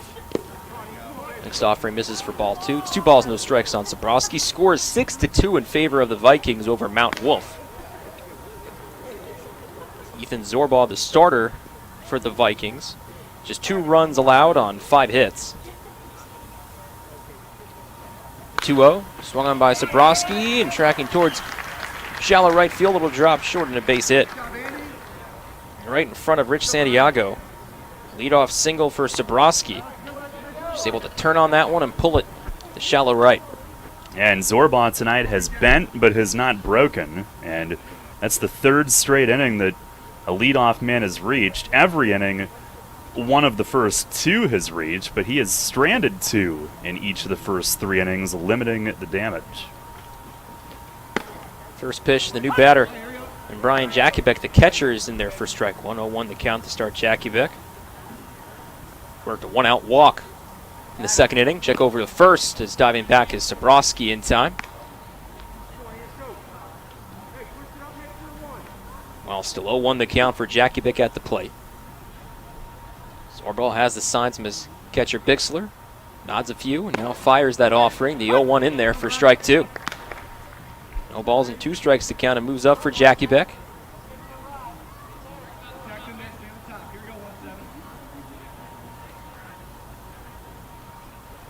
One-tone bat up behind the helmet. Now the 0-2 swung on by Jakubek. He gets it foul. First base side. Well out of play. We'll do it once more at 0-2. Slightly open stance for the righty batter. Tapped the plate a couple of times. He's set already again following the foul ball. Zorball, the next offering, poked at it is Jakubek, getting to right field, and Rich Santiago, it will come in a couple of steps, retire it for out number 1. You mentioned his bat. He's one of those college guys at York College, and the chance to use a wooden bat over the summer, it makes these guys such better hitters. It really teaches them to use their entire body in the swing. There's much less forgiveness, I guess you would say, on the wooden bat, of course. So it'll help him. It'll help the Spartans. Kevin Ehrman next up for the Wolves, facing Zorball once again. Strikeout victim his first time up. Swings at the first pitch, and that trickles into left field for a base hit and a ground ball that got smacked right through the dirt in a hurry. Ehrman able to get the better of Zorball in their second meeting, and it moves Sabrowski up from first to second. So runners at first and second with 1 out. And we go back to the top of this 10-man order, and Mark Burnside up for another time. And there are just no clean innings for the pitchers tonight, but it's been a well-played game to this point. It's not sloppy for the most part. Good hitting, good defense most of the time. Burnside 0-2 of a ground out and strikeout. The first pitch for this time up is ball outside for ball 1, 1-0 the count. Yeah, you're right, Darryl. The pitchers have not controlled the pace of this game, but they haven't completely disrupted it. It was that big inning in the second. Next offering outside and a tad up for ball 2, 2 balls, no strikes. Yeah, that was really the only blemish with some walks and whatnot, but even with all the base runners here, it hasn't been slop. 2 balls, no strikes to count. The next offering from Zorball. That finds the upper part of the strike zone for strike 1. 2-1 the count. been a little different feel of baseball here for the Central League compared to the Susquehanna League we've been experiencing the past couple of broadcasts. 2-1 the count. Zorball looks to second and fires that 2-1, fouled off by Burnside, who hurried up just to get a piece of that one as he knew it was coming in quick. Moves the count to 2 balls and 2 strikes for the Mount Wolf first baseman. Now, typically, once the postseason would conclude for Central and Susquehanna, it'd be almost like a Super Bowl of sorts, where the winners of each postseason in Susquehanna League and Central League play would face each other. I should say World Series anyway. But not this year with the COVID situation. Thanks, COVID. Yeah, another one bites the dust there, isn't it? 2 balls, 2 strikes to count. Next offering swung on by Burnside. He pokes it foul, this time third base side near the corner. Goes into the seats, almost goes towards the craft beer stand out there.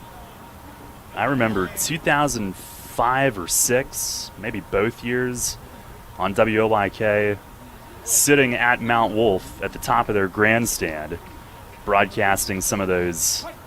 It might have been against Hellam, if I remember correctly, but at the end, like you said, the York County World Series. The 2-2 from Zorball. Burnside smokes it first base side, but just foul. Myers tried a diving attempt at that one, just couldn't get it.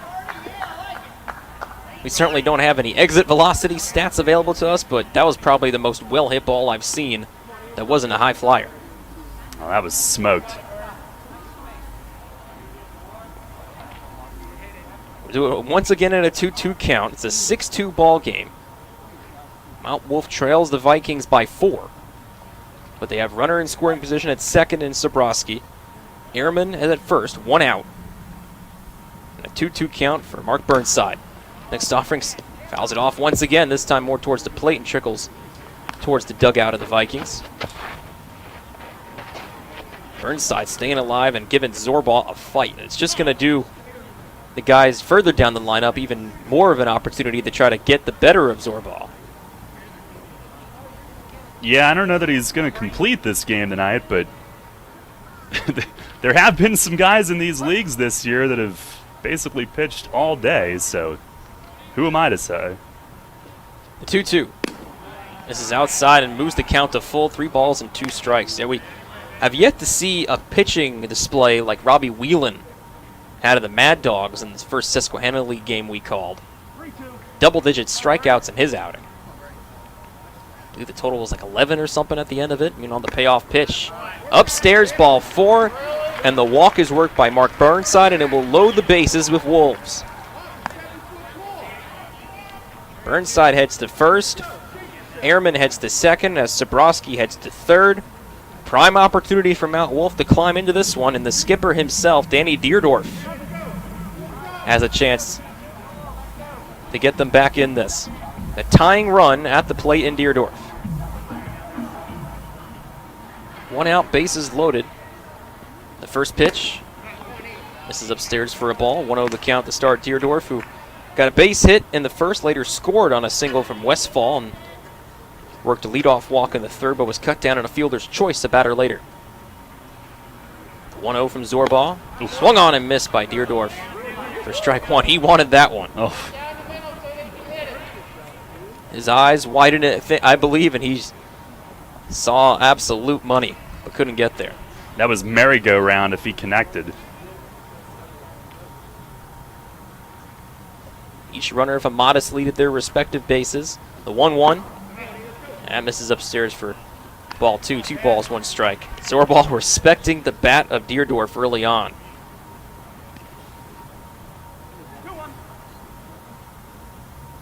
Zorball looked to the runner at third. Fires the 2-1. Swung on by Deerdorf. He hits it foul just to the left of his own dugout. Mount Wolf, the away team, this afternoon. Has to count the 2 balls and 2 strikes. So base hit, fly out, base hit, walk has loaded the bases of Mount Wolf. Golden opportunity for them to get back in it. What has been a kind of a back and forth battle in the third after a big inning in the second for the Vikings. Now Mount Wolf could have one here at the 2-2. Swung on by Deerdorf and fouled right at the plate. Trickles back past the Boomer script in the grass behind home plate. Excellent work, by the way, by our head groundskeeper, Chris Carbaugh, on that one.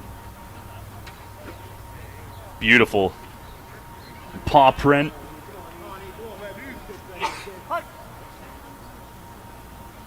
Count remains 2-2. Zorbaugh lifts the leg and fires that 2-2. Swung on by Deerdorf, a ground ball to short. Scooped up by Gladfelter, scored throw to first, second in time. Then the first, that is also in time, but a run does come in.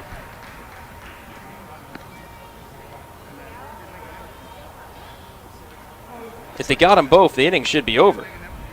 I think they called it safe at It is first. safe? Yeah. I saw the base umpire show the out signal. Oh, yeah. Yeah, he's got to try to call both at the same time. So it's a fielder's choice, but a run does come in Sabrowski.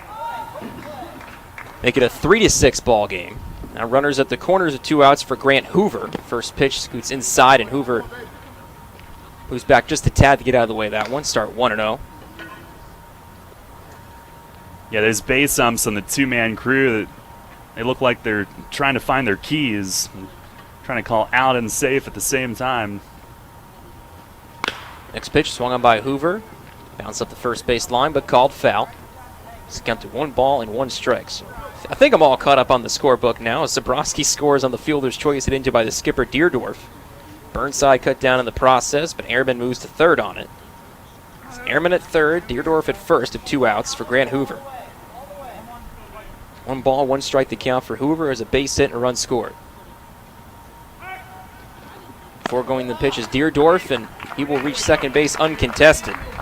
Wow, what a jump. He absolutely read that perfectly. Harvey's Rental steal of the game. Gotta get those reads in when we can. Harvey's Rental, your go-to place for steel products. Next offering. That's a ball as well, so the count should be 3 balls and 1 strike for Hoover. Both runners in scoring position for the Wolves at Deerdorf now at second. Ehrman still at third. Mount Wolf trails by 3-6. Next offering, 3-1, swung up by Hoover, but tracking right towards the glove in right field of Rich Santiago. Couple of steps in, and snags it to retire the side. But not till another Mount Wolf run comes in. They have scored run and now back-to-back innings, but they still trail, but just by 3. So trying to slowly climb back in. We'll see what the Vikings can do in the home half of the 4th coming up next. At the Viking Athletic Association of West York, our objective is the maintenance of an association for the promotion of athletics and to provide a practical means to form enduring friendships, to render altruistic service in its athletic endeavors, and by so doing, help to build a better community. We have a dining facility, a downstairs bar, and a banquet facility. We donate to nonprofit organizations to help offset cost of needs. Please visit our website at vikingaa.com and follow our Facebook page, Viking Athletic Association, to learn more about our service and upcoming events. Sports injury? Walk into WellSpan Urgent Orthopedics for immediate care. No appointment is ever needed. Our orthopedic and sports medicine specialists are here to treat you. Visit wellspan.org/urgent orthopedics today for hours at our York and Hanover locations. Facing a legal issue can be a frightening time. What's my course of action? How do I know who to call? Fortunately, the York County Bar Association makes it easy. Now, you only need to make 1 call to find the right lawyer for you. Call the York County Bar Association and let us help you find the right lawyer with our Attorney Connection Lawyer Referral Service. Just call 854-8755 or visit yorkbar.com. Don't hesitate in getting the help you need. Contact the York County Bar Association and let us help you find the right attorney at the right time. New FM signal, new website. Visit us online at 989WOYK.com and take us on the go. Download the new WOYK app today.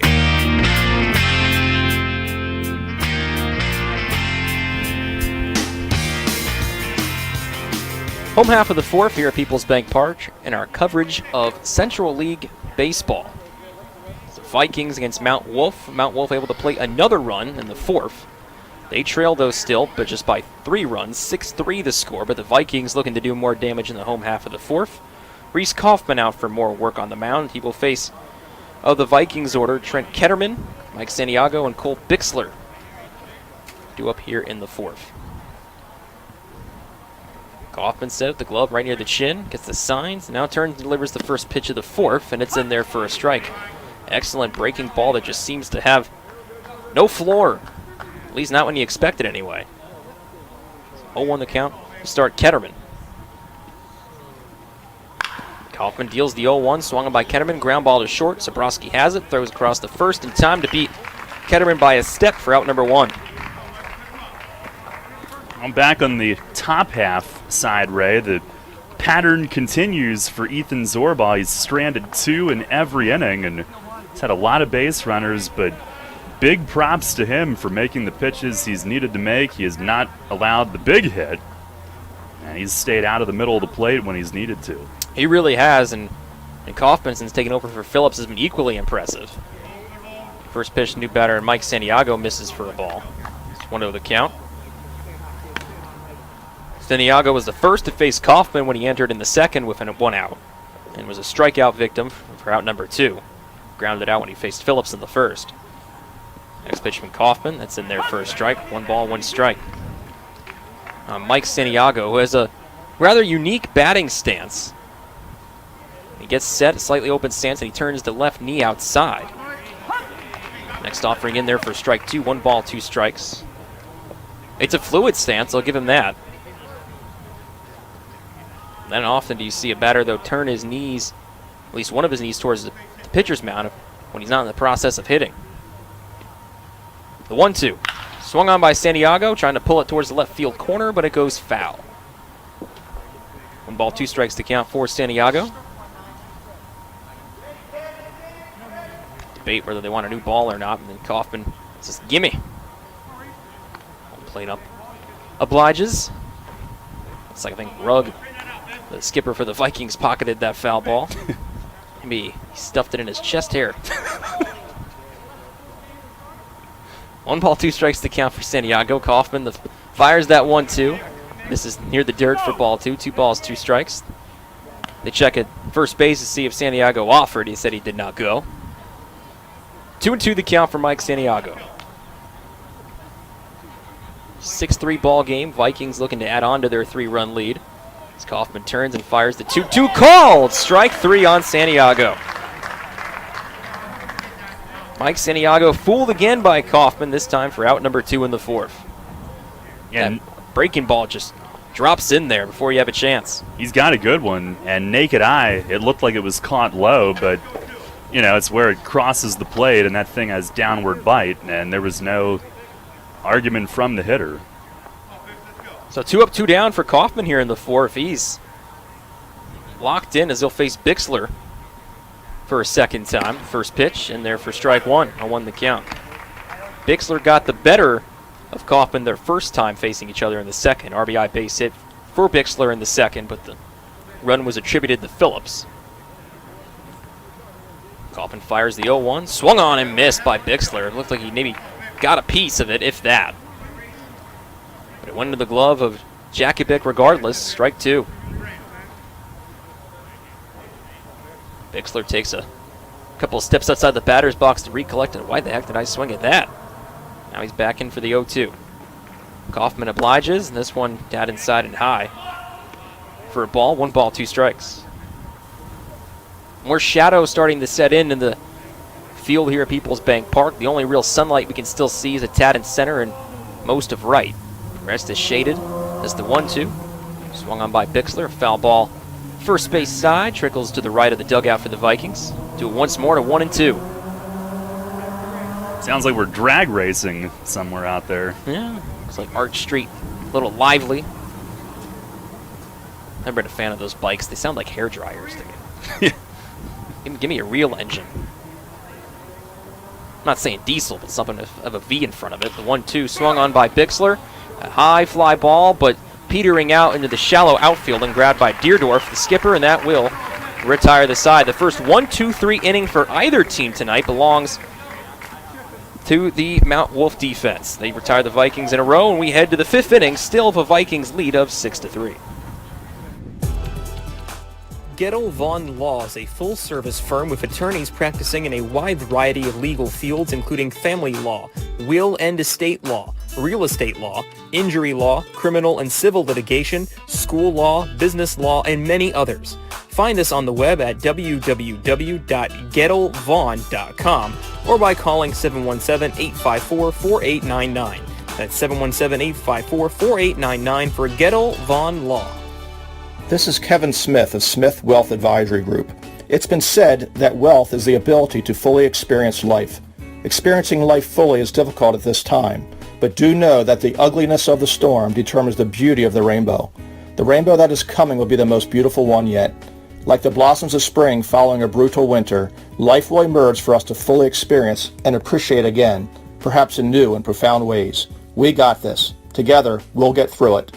Stay healthy, be well, and be safe. Since 1934, PSECU has given Pennsylvanians financial opportunities to live a better life. We are a credit union who offers valuable free and low-fee financial products, broad lending options, and outstanding money management for financing life. At PSECU, we are proud of who we are and committed to who we serve because our Pennsylvania roots run deep. We are banking on a difference. Visit psecu.com to join us. This credit union is federally insured by the National Credit Union Administration. Equal Opportunity Lender.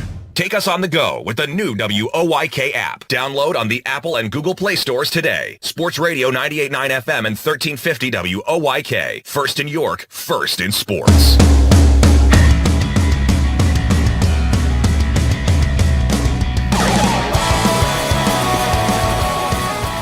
On to the fifth inning we go here at Peoples Bank Park, covering Central League Baseball as the Vikings take on the Mount Wolf Wolves.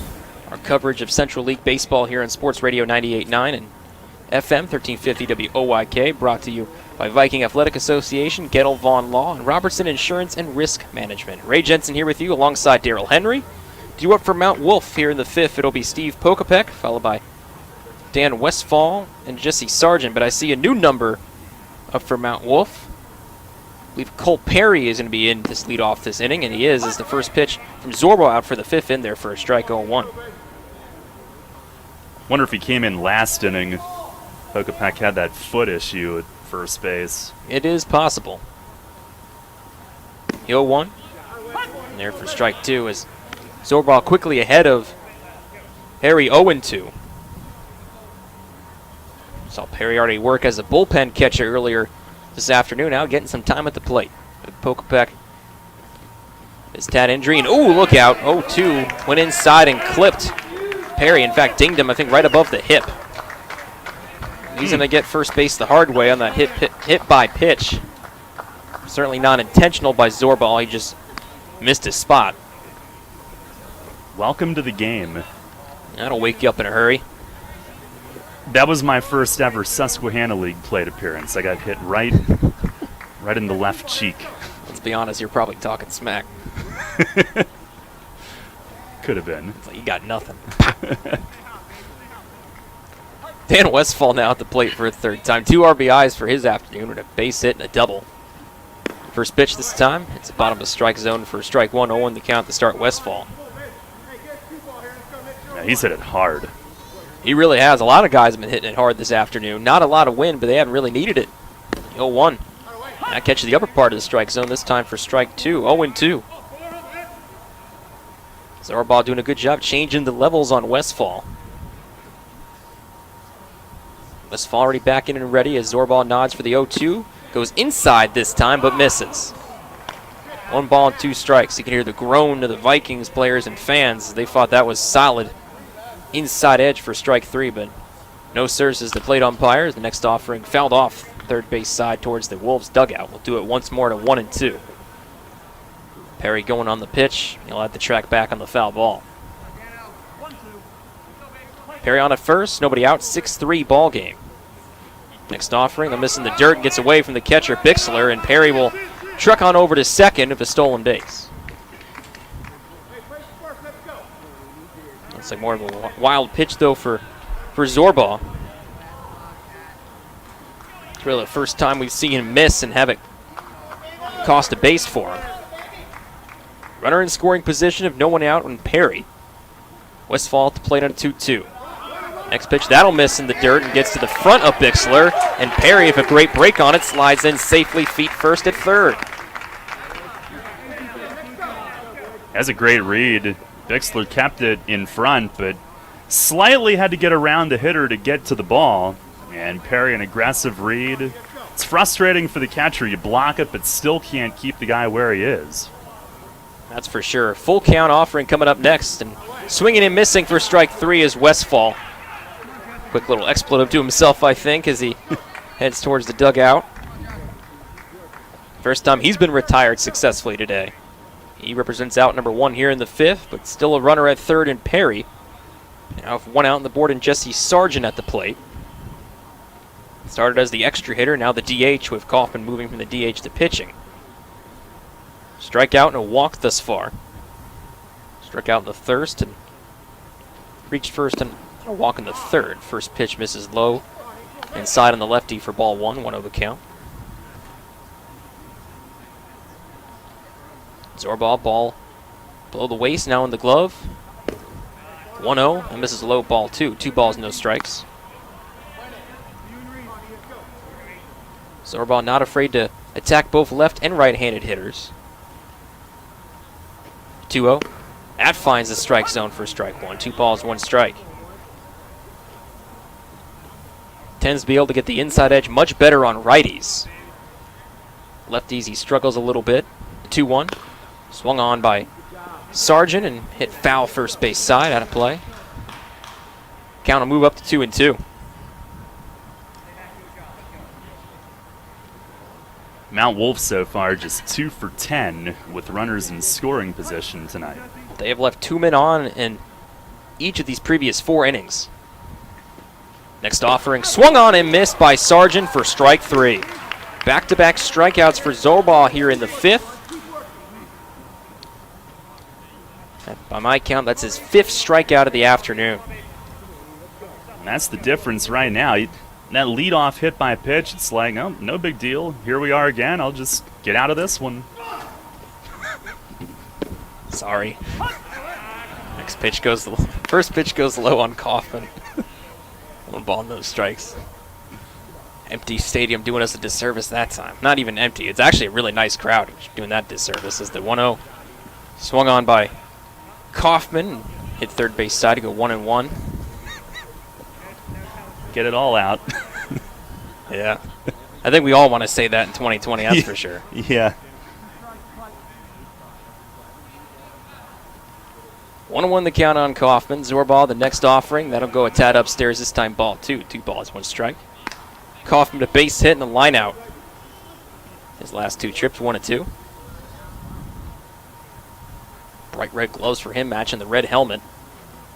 There's the 1-2. Swung on and missed for strike 3, and almost tripping over himself was Kaufman. And Zorbaugh striking out the side in the 5th. He's locked in late, and that's the best time to be so. Top of the 5th is over as we head to the bottom half of the 5th inning. Still a 6-3 lead for the Vikings. Now that we are in the green, Harvey's Rental can help you with your summer party needs. Located at 1409 South George Street in York, Harvey's Rental has you covered when it comes to keeping your lawn in the green. From aerators, overseeders, and tillers to stump grinders and shippers, Harvey's Rental has it all. Also, don't forget to check out their complete line of steel products. For more information, visit harveysrental.com or visit them in person at 1409 South George Street in York. We all have enough to worry about these days. Choosing the right insurance agent should be one less thing to worry about. At Robertson Insurance and Risk Management, it's more than just a policy. It's knowledge, trust, and peace of mind. Family owned and operated for 35 years, Robertson Insurance and Risk Management works with clients to find solutions to risks they face every day. Those that can be handled through insurance and those that cannot. Building lifelong relationships to help our clients at each stage of life. With team members in York and Lancaster County, we're your neighbors ready to meet your needs today. Contact us today at 717-625-3770 or visit us on the web to schedule your free no-obligation consultation today at robertson.insure. Listen live and on demand with the new WOYK app and online at 989WOYK.com.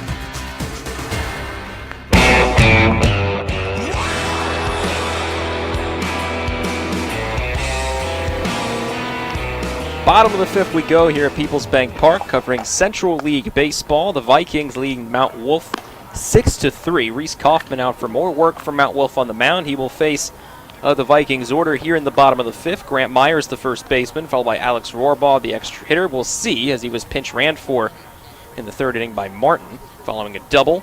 And Juan Bernaldi will bat as well here in the fifth. Meantime, be the first baseman Myers, who batted twice in the second inning, which was the last time we saw him. Worked a walk in the second and later scored in that big 5-run inning. And then he was the last out as he grounded out to second to end the frame. First pitch from Kaufman, catches the outside edge and the lefty for strike one, 0-1 the count. Beautiful weather here for baseball here in York, not so in the nation's capital. As Kaufman fires the 0-1, swung on by Myers, and tracking towards shallow left field. Coming in is Ehrman, and he'll step under it, put it away for out number 1. 1 up, 1 down here in the fifth. We're talking to Tyler Tull between innings, and as she was telling us about the tarp pull they attempted in D.C. at the Nationals hosting the Orioles, and apparently it took them 20 minutes to just get the tarp on the field. They had to unravel it because they kept getting tangled by some nasty winds, I believe, in the D.C. area with the storms in there. I've been a part of a couple of tough tarp pulls in my career thus far. Never fun. First pitch to the batter, and it is Martin. Willie Martin in there for strike 1-0 the count. First time for Martin at the plate this afternoon. Pinch ran for Rohrbaugh in the third and later scored on a base hit from Santiago. Swings at the 0-1 from Kaufman, and right once again to Ehrman in left field. He'll put it away for out number 2. Ehrman's seen a lot of work here in the fifth, but handling it 2 up, 2 down. I thought Tyler was listening, she said. You just told that story, and she's in front of us and has no clue. Yeah. Selective hearing, I guess. 2 up, 2 down, and on Bernaldi out for a third time. Base hit, run scored, and a fly out. First pitch of Kaufman, swung on by Bernaldi and fouled off right behind the plate. Start of 0-1. I remember when I was in Wisconsin Rapids, I had to have my phone on all the time because I only was staying 10 minutes away from the stadium, so we had to be on tarp call. We had to get there in a hurry. Players were not responsible for that. It was all for the front office staff. Some fun, not so fun tarp pulls, I should say. Yeah. I got stuck under the turtle tarp covering at home plate one time. I got lost in the tarp. Came up, my jacket was all brown of dirt as the 0-1 swung on by Bernaldi and heading towards shortstop. Zabrowski got it, throws across the first, high arching throw, draws Burnside off the bag, but able to apply the tag and retire the side. Another 1-2-3 inning for the Vikings offense.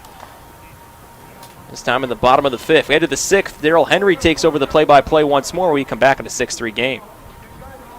At Donegal, we understand there are many costs associated with running a business. That's why Donegal works with you to provide quality insurance products based on your business needs, and why we deliver that insurance at a price to fit your budget. Call your local independent Donegal agent today and discover why, when it comes to insurance for your business, Donegal is a better value. Contact Kochman Kunkel Insurance at 717-854-0300 or stop in at 3217 East Market Street, York. Locally owned and operated by Pam and Rudy Kochman. Kochman Kunkel Insurance. If you've been waiting for the right time to buy a new car or truck, this is it. For limited time, First Capital Federal Credit Union is offering auto loans with an annual percentage rate as low as 1.24% for up to 48 months, or as low as 1.99% for up to 72 months. Plus, you'll make no payments for 90 days. This offer is good only until August 31st, 2020. Apply online at firstcapitalfcu.com or stop by any branch. First Capital, putting you first. Federally insured by NCUA. First Capital Federal Credit Union. Shipley Energy is more than just an energy company. We're a family tradition. Our goal is to provide outstanding customer service and to make energy easy for you. From heating oil and propane to natural gas and electricity, our team can help. We also offer HVAC services, installation, maintenance, and service plans to keep your home safe and comfortable. In addition, our team can improve the quality of water in your home. To learn more, visit ShipleyEnergy.com or call 855-5-SHIPLEY. We make energy easy. New FM signal, new website. Get features, live broadcasts, and on-demand game broadcasts and shows online at 989WOYK.com.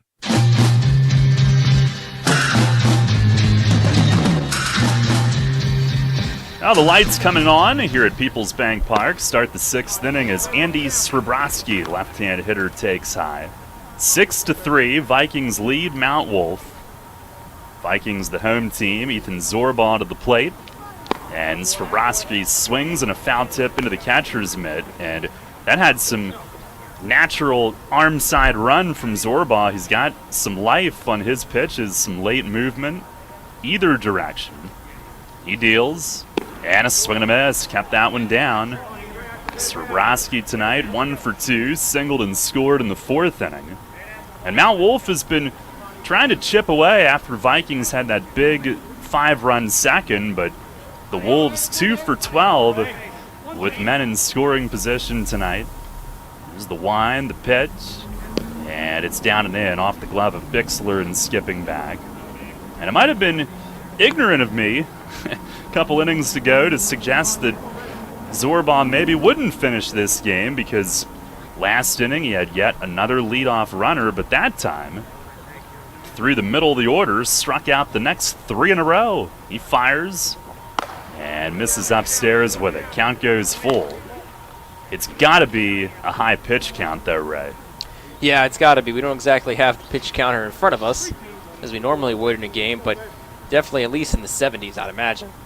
Next one slips away. Missed with what looked like a changeup on 3-2.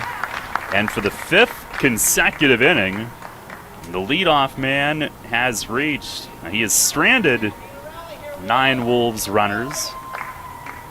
Leads the game 6-3. He's avoided the big inning all day. That is his 5th walk. Plus a hit batter. He has struck out 6. And here's Brian Jakubek, who lays off low and in. He has walked and flied out. No activity in the Viking bullpen. A 1-0, and that's over for a strike. Just a little leg lift from Zorbaugh, almost an abbreviated slide step. Compact, easy, direct delivery. Now home with it, and that misses high and tight. Jakubek, who has finished his freshman year at York College, played in 4 games before the shutdown. He comes from Maryland. 2-1. It is down and away, just missed. See a lot of athletes coming to York College from Maryland. It's logical considering the proximity. He's from Ellicott City, Maryland, went to Howard High School. Now the pitch on the way.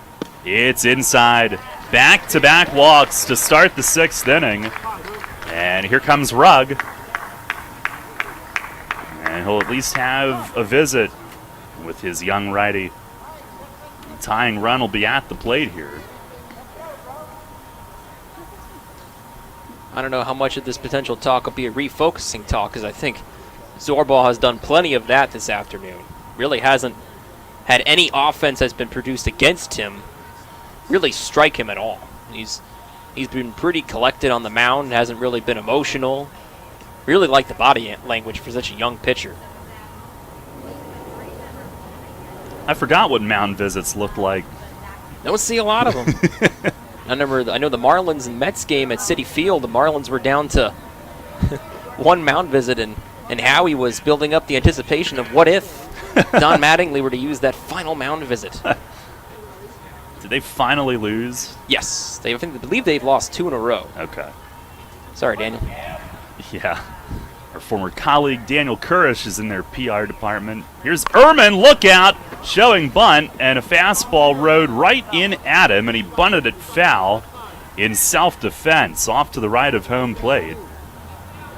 And on those, I mean, it would be horrible to get hit in the midsection, but I think you're more worried about a hitter taking one in the fingers there. Yeah, those phalanges, really easy bones to fracture. But he is okay. Myers way in from first, squares again, and in self-defense gets it down. Myers right on top of him, but he'll turn and take the out at first. Now a throw behind the runner at third, and Swabrowski goes scampering back in.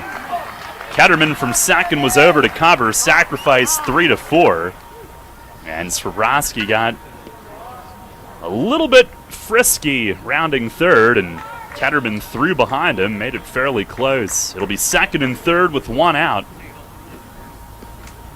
And those were two really tough bunt attempts. The foul and then getting that one down. That was not a strike. That was up and in. Good job defensively by Myers, reading the hit well.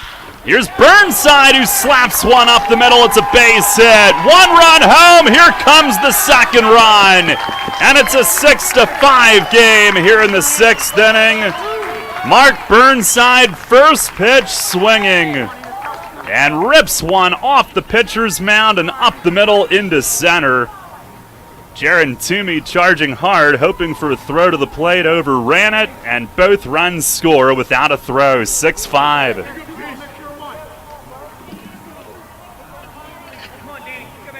Well, things getting interesting. And here's Danny Deerdorf. First one, nailed him right on the front arm, and he stood there, did not budge, does not rub it, showing his guys how to do it as he heads to first. And it's first and second for Grant Hoover. I know normally when it's a Revs game, we'll play the clip of Adam Sandler from Billy Madison getting hit and screaming. That is the exact opposite of what Danny Deerdorf just did. I almost think he liked it. Careful now, we're a family program. He is a solid fella. Strong build. So first and second for Grant Hoover, who hammers one deep to right field and gone! And Mount Wolf jumps in front. Grant Hoover, a 3-run home run into the picnic deck in right field. And the Wolves jump on top, 8-6. Here in the top of the sixth inning. 5 runs home in the inning, and the Wolves have turned this game around. Saw their offense in the middle inning start to come alive, and it's kind of come to this crescendo, if you will, in the sixth, a 5-run inning thus far of their own after the Vikings had a 5-run frame in the second. And my goodness, Hoover with one of the best hit balls I've seen in 2020 here at Peoples Bank Park. That was something you would see off the bat of any regular Atlantic League player for sure. My goodness, what a shot.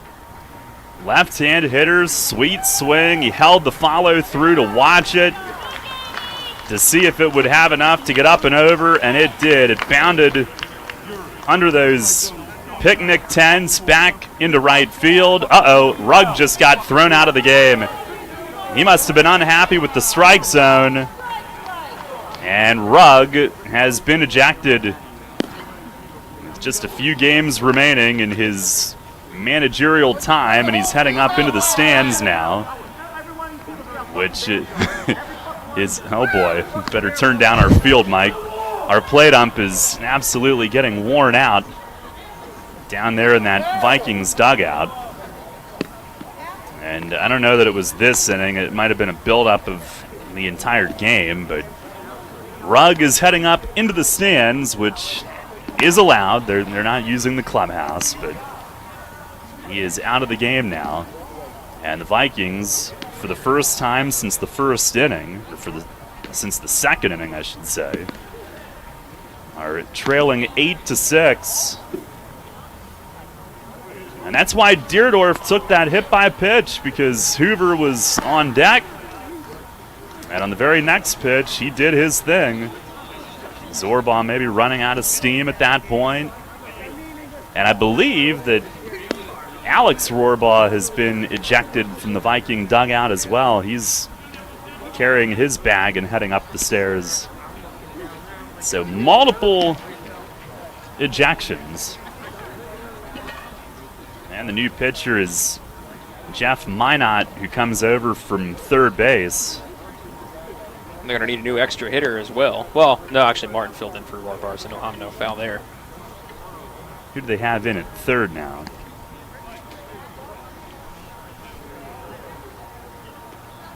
Oh, they have somebody. A man with a glove. We'll get the number when we can. Well, Minot will face Cole Perry, who took over at third for Pokapak, who's now coaching at first with that bum wheel. First pitch for Minot is down and away. And a whole new ball game now, 8-6. The Wolves, who have been frustrated offensively this year, have broken out. Here's the 1-0. It is a called strike on the outer half. Oh, they're still hearing it. Yep. Not happy with the K zone. The 1-1. Swing and a pop fly. Shallow right center. Toomey from center field scoots over and makes the play. Minot retires his first man face. Pitching change brought to you by Maple Donuts. Grant Hoover, the biggest hit of the game. 2018 Shippensburg grad. He played in college. And he was an absolute stud at Dover High School, Dover area. Second team All-State as a junior and senior. Here is Dan Westfall. First pitch, fastball is low. Hoover, as a junior, hit .449. And as a senior, led the York Adams League in strikeouts as a pitcher. There's a slider down low. Meanwhile, also played Bernaldi football. At third base, pardon me, Daryl. Thank you, Ray. 8-6, Wolves in front with a 5-run inning of their own. 2-0, and that's a slider for a strike on Westfall, who was key in helping keep them in this game. 2 for 3, RBI single, RBI double. Minot the pitch, and a ground ball down to third, and speaking of him, he's got it there, throw across to first, the stretch, and Myers came off, couldn't hold the bag. On the throw across from Bernaldi, his first chance, gloved it cleanly, but the throw yanked just enough to pull Myers off.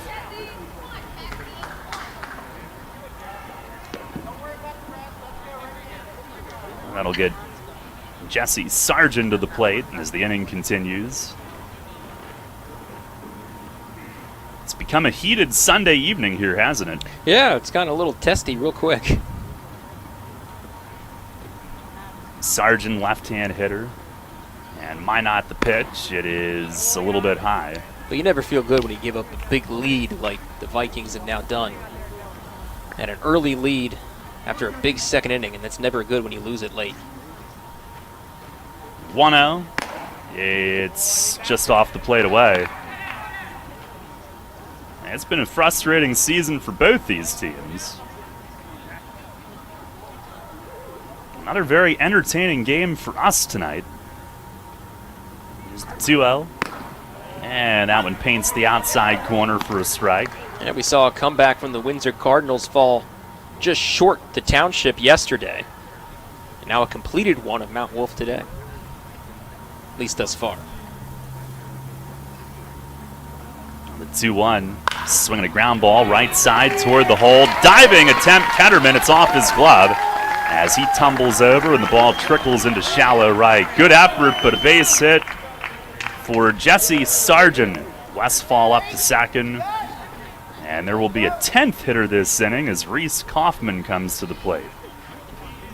He's now in line for the win on the mound, and he's done a fantastic job settling things, and if Mount Wolf wins this game, he certainly has earned it.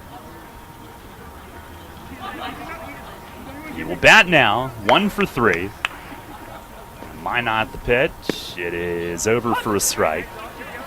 The lights starting to take more of an effect here as dusk on this warm August night sets in. The 0-1, and a slider in the dirt. Bixler traps it. A rotten calendar year it's been, but it's already August. Hard to believe. Minot, who's heading into his senior year at West York. One of the young guys, he fires and is swinging a fly ball right field. This will push Rich Santiago back a couple of steps. He's there waiting on it and puts it away. But Mount Wolf erupts at long last. They had threatened all night. And their first multi-run inning of the night is a 5 spot. 3 hits, 1 error, 2 men left, and the big 3-run homer from Grant Huber, turning the tides in this one. We go to the bottom of the 6th. It's Mount Wolf 8, Vikings 6.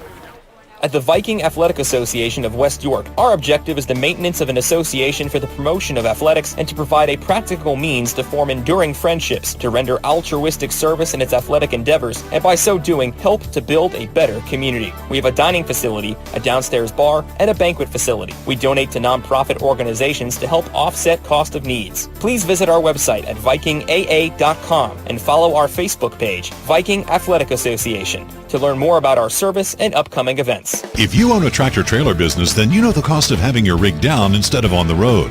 Rivers Truck Center in Red Lion keeps your trucks on the road by providing a one-stop shop for all your trucking needs. Rivers handles full-service truck sales and carries a full line of parts for all makes and models, has their own full-service collision center, and provides 24-hour emergency towing and roadside assistance. Check out riverstruck.com for more info. There's a reason Rivers Truck Center has been in business for over 40 years. They really do care. The York County Solid Waste Authority turns up the heat every day, on your garbage, that is. Advanced waste-to-energy technology is used to burn garbage at 1,800 degrees Fahrenheit in environmentally controlled combustion units. This reduces air emissions and produces electricity, enough to power 20,000 homes every minute of every day. Visit www.ycswa.com to learn more. In York County, garbage is power. The York Revolution plays here. Sports Radio 98.9 FM and 1350 WOYK. First in York, first in sports.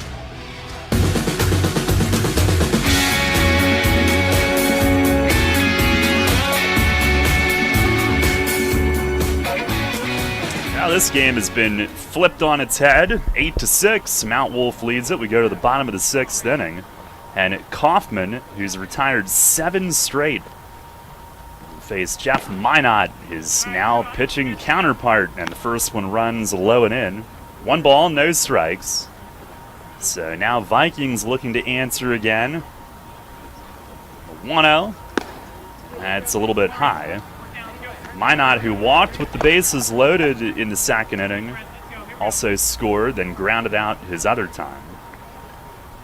Ground out was against Kaufman. Pitch is swung on and popped up foul, straight back up, well, not quite up onto the roof, because Tyler just yelled heads up. Somebody down there. Hopefully they listened. Kaufman fires. Breaking ball. There's a called strike. Good one. Oh my. Yikes. Goodness. We're trying. I'm sorry. Umpiring's a tough job. There's a curveball, strike 3 called. Kaufman tumbles another one down through the strike zone. Minot throws his bat away. And now our man in blue, did he just throw another one out of the game? He's making a walk over toward the Vikings dugout. And I think he has. I think it's Minot for the bat throw. I think. It was a delayed ejection, but he started walking over that way.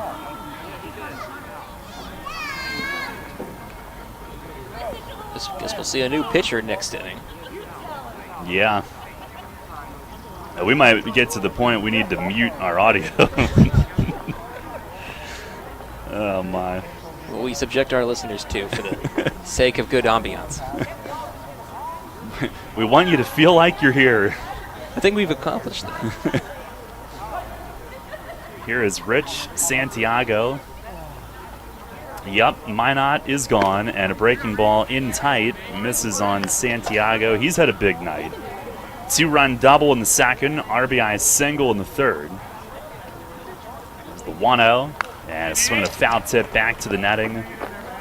Well, I remember, you get the same reactions, whether it was players in the dugout or fans. You get the same thing at all the fields around the county. This means a ton to these guys. Next one is ripped on the ground at short, shuffling to the backhands. Swabrowski, long throw, what a play!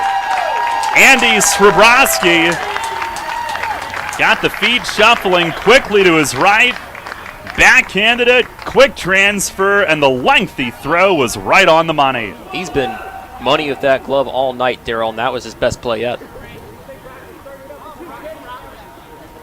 At 2 down here in the 6th. Northeastern's got a good one. He will be heading into his senior year of high school. Here is Brock Gladfelder, who takes an off speed that tumbles through for a strike. He is 1 for 2 tonight. Pitch from Kaufman. It is on the outside corner. Strike 2 called. 8-6. Wolves lead it. And Kaufman, the pitcher of record now. Now he winds, he fires, and misses high. Brock Gladfelder on the state championship team at West York in 2012, also played football. Pitch, and a ground ball shortstop. Swabrowski, routine this time, steps into the throw and fires to first. 1, 2, 3, 6th inning. As Kaufman has now set down 10 in a row. And we go to the 7th here tonight at Peoples Bank Park. It's Mount Wolf 8, Vikings 6.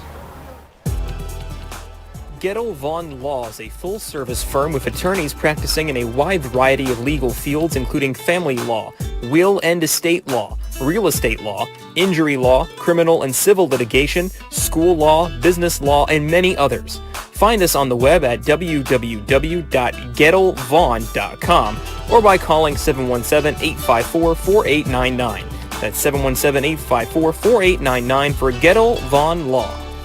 Hey, it's the good-looking genius at Broadway Transmission again, and this time I have things on my mind, like warranty and service after the repair. You already know Broadway Transmission has been part of the community for 67 years at the same location. But did you know that in that time, your county has seen many transmission shops close its doors, like Amco, Atomic, Clutch and Go, Dr. Transmission, Cotman, York County Transmission, Winters, Goodlings, Lee Miles, A1. Yeah! What grinds my gears about these closings are the customers are left with no warranty. Stop! Don't make that same mistake. Broadway Transmission has over 40,000 transmission jobs under our belt, and we are still here today standing behind our famous 3-year warranty. We kid around a lot on our ads, but nothing is funny about having no warranty when you need it. Avoid that risk with the only smart choice in all of your county and stop by Broadway Transmission today. Broadway Transmission will get your ship together and stand behind it too. Visit us on the web at BroadwayTrans.com or stop in and see how it's done. Catch the Revs all season on Sports Radio 98.9 FM and 1350 WOYK. First in York, first in sports.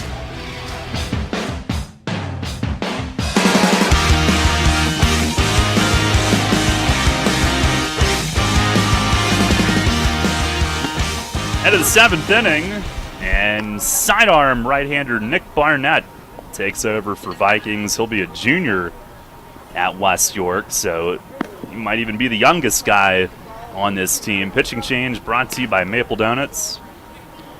And an 8-6 Mount Wolf lead. The story for most of the night had been Ethan Zorbaugh working out of trouble. The one big inning for Vikings. They had led just about all night, but finally Mount Wolf breaking through in the 6th. The big blow, the 3-run homer from Grant Hoover. And we start the 7th where we started the 6th. Andy Swabrowski, who leads off, takes a big hack and a foul tip off the mid of the catcher Bixler for strike 1. Swabrowski has been a spark tonight. Very good defensively at short, but back in the 4th, led off with a single and scored, then ignited the 5-run 6th with a leadoff walk. 0-1. And a swing and a fly ball golfed the other way toward the line and left, and it slices foul into the visiting bullpen. 2 strikes. Nobody in that bullpen, so perhaps Reese Kaufman will try to get this one to the finish line.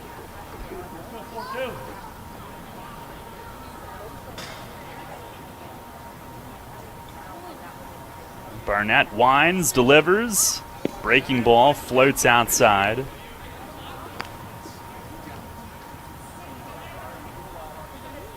Vikings dugout has a few less people in it as well. Not hard to social distance down there right now. Here's a rip on the ground at second. One hop, though, right to Ketterman. He takes a step to his right to get square to it and throws him out over at first. One down, and the first time since the first inning that Mount Wolf has not had its leadoff hitter reach. Here is Brian Jakubek. 0 for 1, but he's got 2 walks and a run scored. First pitch is up high. Zorbaugh had overcome walks throughout the night, but caught up to him last inning. The inning started with 2 walks, then a sac bunt. Here's the pitch, and that is inside. So they were, with that sac bunt, they weren't necessarily even playing for the lead at that point. They were trying to at least get those 2 guys in. But then 2-run single from Burnside as the next one is over for a strike. Then Deerdorf stood there like an alpha male, took one in the tricep, and then Grant Hoover, the 3-run homer. Pitch is a called strike in, and that'll even things up. Not sure that Jakubek loved that one, but Barnett gets even, the 2-2, and that misses off the plate away. In the bottom of the 7th, Vikings will have the top of their order, and right now it's a 2-run game, 8-6. The wind-up, the 3-2, and a swing and another foul over toward the Mount Wolf dugout. Steve Pokopek continues to coach at first base. He left the game with an apparent foot injury, trying to beat a ground ball at first in the 3rd inning.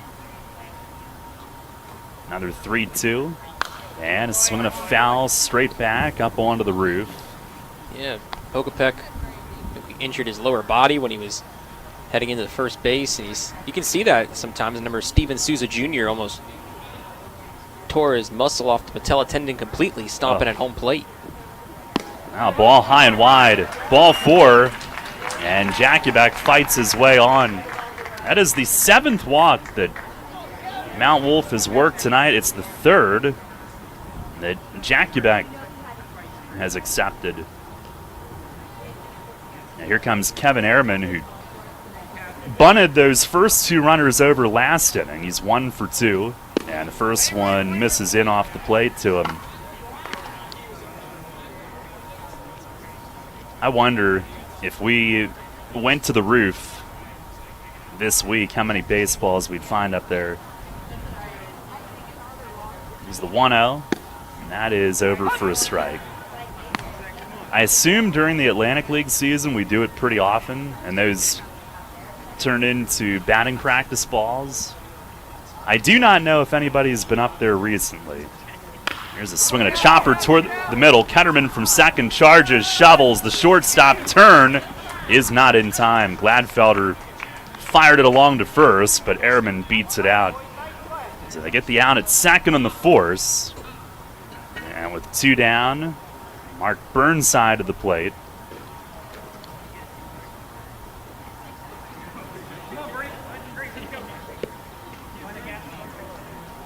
I've been on the roof, Ray. I don't think I ever have. No? No. Put that on the bucket list for 2021. I don't make a habit of it. First pitch to Burnside. It's a breaking ball, stays away. You don't want to do a broadcast from the roof of People's Bank Park one of these days? I have other spots in mind for that before we get to the roof. All right. Pitch is over for a strike. I'm not particularly afraid of heights. In fact, I'm really not, but I don't trust myself to climb that ladder and not fall. It's the 1-1. Oh, swung on, hit deep to right, but this one is tracked down just shy of the track. Rich Santiago runs it down. Burnside didn't quite get all of it the way that Hoover did last inning. Looks similar off the bat, but line drive caught just in front of the track and right, and that'll send us to the home 7th. No runs, no hits, one man left. Mount Wolf trying to finish a big-time comeback here under the stadium lights tonight. They lead it 8-6. Everything you've worked for may be facing a hostile takeover, but step outside the boardroom and look around. Not taking care of business right now could leave you dealing with a hostile takeover by crabgrass later this summer. And broadleaf weeds are just beneath the surface, ready to take their share of your turf too. Prevent hostile takeovers. Call Heritage Lawn and Landscape Care and give your lawn a good, healthy start this year. Heritage Lawn can apply crabgrass pre-emergent and quality fertilizer now to fortify your lawn for later. HeritageLawnandLandscape.com. World-class care right in your backyard. When you work with an independent insurance agent, you put the power of choice to work for you. Independent agents know several companies and their coverages, which means more options. And because companies like Donegal Insurance Group use the independent agent system, you not only get quality insurance, you also save money. The independent insurance agent system. Discover the power of choice. Contact Kochman Kunkel Insurance at 717-854-0300 or stop in at 3217 East Market Street, York. Locally owned and operated by Pam and Rudy Kochman. Kochman Kunkel Insurance. Picking one thing over the other can be hard. Toast or avocado toast? Ooh, 4 or 5-inch heels. But with Pick Games from the Pennsylvania Lottery, drawn twice daily, picking's as easy as 2, 3, 4, or 5. Plus, add Wild Ball to any Pick Game for even more chances to win. It's simple. Hey, what'll it be? Give me a pick 2, please. Oh, and add Wild Ball. I'm feeling pretty lucky. Play Pick Games today from the Pennsylvania Lottery. Must be 18 or older. Please play responsibly. Benefits older Pennsylvanians every day. You're on York's home for Sixers basketball. Sports Radio 98.9 FM and 1350 WOYK. First in York, first in sports.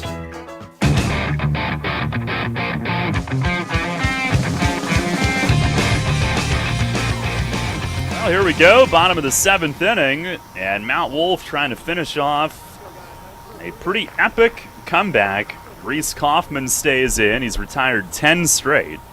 And his first pitch to Jaron Toomey is up high, 8-6. And Jakubec, the catcher, right after that first pitch, called time and went out to talk with his pitcher. I don't think they'd get crossed up at this point in the game. Maybe he just sensed him overamped and overthrowing after one pitch. Trying to put a stop to that right away. He's retired 10 straight. He's gone a total of 5 2/3. He fires and misses high. He's given up 1 run in 5 2/3. Came on in the 2nd inning tonight. Toomey 1 for 2 with a walk. The pitch, it is swung on and fouled away. Off to the right. That'll go bounding out by the first base gate. So Toomey, Ketterman, and Santiago for the Vikings, who last scored in the 3rd. They scored 5 in the 2nd to build a commanding lead early. Here's a swing and a miss. Good tight breaking ball. Went darting right through the strike zone and right through Toomey's swing path. Yeah, top 3 of the order for the Vikings have not done well today. Just 2 hits between the 3 of them. Kaufman the wind. He fires. And a swing and a foul tip. Toomey just stays alive. That glanced off the catcher's mitt. Again, Kaufman, a 2020 Redland High School grad. He'll be attending Penn Tech to play baseball. The wind and the pitch. And a breaking ball low. Doesn't seem too long ago when we had the Redland Little League craze. Yeah. With that stellar team. You know what? I wonder if he was... I'm going to have to look this up quick. Here's the wind, the pitch. Breaking ball, a little bit high. Toomey battles his way on. Sprints to first base. Now the tying run will come to the plate, a leadoff walk, and it ends the streak of 10 in a row. And now Jakuback wants to have another visit.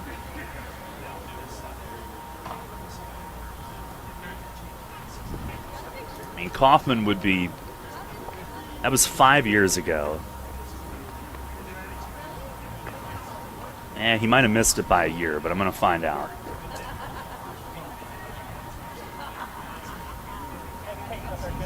Ketterman hasn't had too bad of an evening. 1 of 3 if an RBI base hit in the second.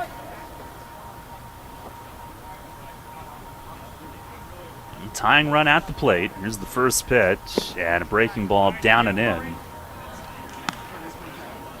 Final 3 outs, always the toughest ones to get. They certainly seem that way, especially in close games like this. 2-run lead. The 1-0, there goes Toomey. It's inside. Oh, called a strike. High and tight, but called a strike. No throw from Jakuback. Obviously down 2. Toomey was very confident that he could get there and at least take away a force or a double play opportunity. Another Harvey's Rental steal of the game. Harvey's your top place for steel products here in York. There's the 1-1. Breaking ball lined the other way. Toward the line and right. It's going to get down for a hit. Toomey around third to score. Westfall trying to cut it off. Spins and heaves it to second. Not in time. 8-7. And the Vikings have the tying run at second with nobody out. Trent Ketterman legs out the RBI double. And Westfall, shy of the corner, tried to keep it out of there and hold him to one base, but Ketterman read it, took his turn, makes it in. And it's an 8-7 game, and that's going to be all. For Reese Kaufman, looks like they're bringing in Kevin Ehrman from left field. And he will take over on the mound with a pitching change brought to you by Maple Donuts here in the bottom of the 7th inning. And he'll have to deal with Mike Santiago, Cole Bixler, Grant Myers. One base hit with Ketterman's speed could tie this thing up. For sure. Those Santiago, Bixler, and Myers haven't been the biggest bats of the day for the Vikings. That, in my opinion, would go to Rich Santiago for 2-run double and an RBI base hit. But you really can't give Santiago or Bixler, I think, any room for opportunity here. Bixler, of course, RBI base hit, but Santiago 2 strikeouts. But again, this late in the game, errors are costing. Kevin Ehrman, 6 feet, 160. Teammate of Ethan Phillips, Austin Wilderson. They're all at Wilson College. Ehrman, a product of Central York High School. And as a freshman at Wilson last year, 7-2 with a 2.63 ERA as a freshman. At one point was the CSAC Pitcher of the Week, so he really had a great first year. And now he's in a tough spot. You could make a good pitch. You could break a bat, but still give up the lead here. Tying run at second, no outs. Jakuback out to chat with him. And they will face Mike Santiago, the very loose and athletic-looking right-hand hitter. He's got all that loose movement with his hands and his legs. Open stance from the right. Has no problem getting his body going into the swing. Burnside at first comes in. First pitch to the 3-hole hitter is high and tight. Pretty good velocity from Ehrman, it looks like. Santiago today, a ground out and 2 strikeouts. Down 8-7 in the 7th. Here's the 1-0. And a swing and a foul back. Certainly not afraid to chase. Try to chase a high fastball up there and just got a piece. If I'm airman, that's light bulb clicking on right there. Jackie Beck gives him the signs. Here's the stretch. 1-1, and a swing and a pop-up. At first, it's Burnside past the bag in foul ground. He's there. Makes the two-hand grab. And Santiago's, I think, going to need a new bat next time. He slammed that thing down, and it sounded like it broke. One down here in the 7th inning. Yep, he broke it. If he didn't break it the first time, it broke the second and third time, that's for sure. So Ehrman gets past the first one. And now here's Cole Bixler. 1 for 3. RBI infield hit back in the 2nd inning. First pitch, fastball. It is a little bit low. And it's getting up there well from Ehrman. And Kaufman gave them a ton, but maybe was getting toward the end of his line today. Ehrman fresh. He fires. There's a fastball strike at the knees. Ehrman definitely with more gas in his arm than Kaufman, who had excellent breaking balls today.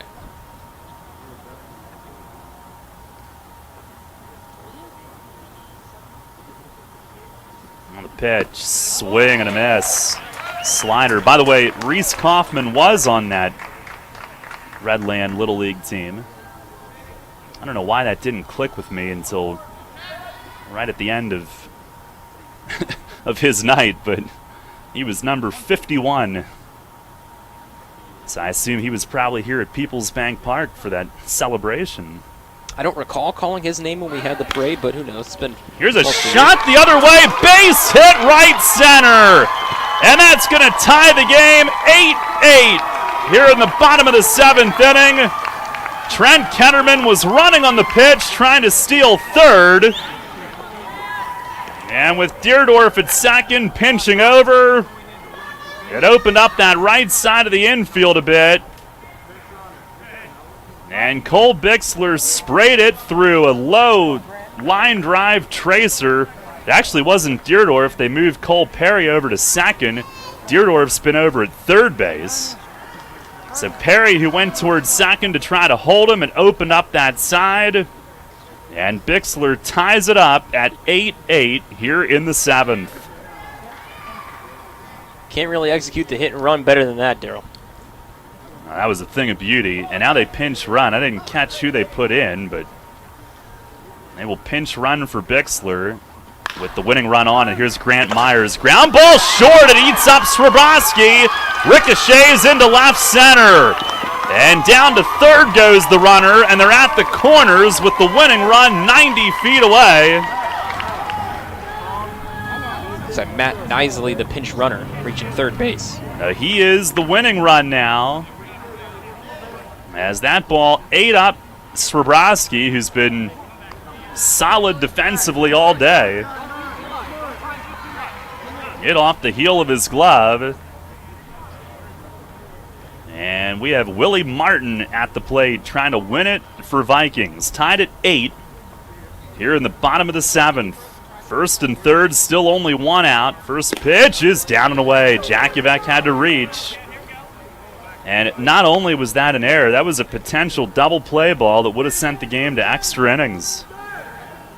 And maybe trying to get rid of it to second. Maybe just came up too soon.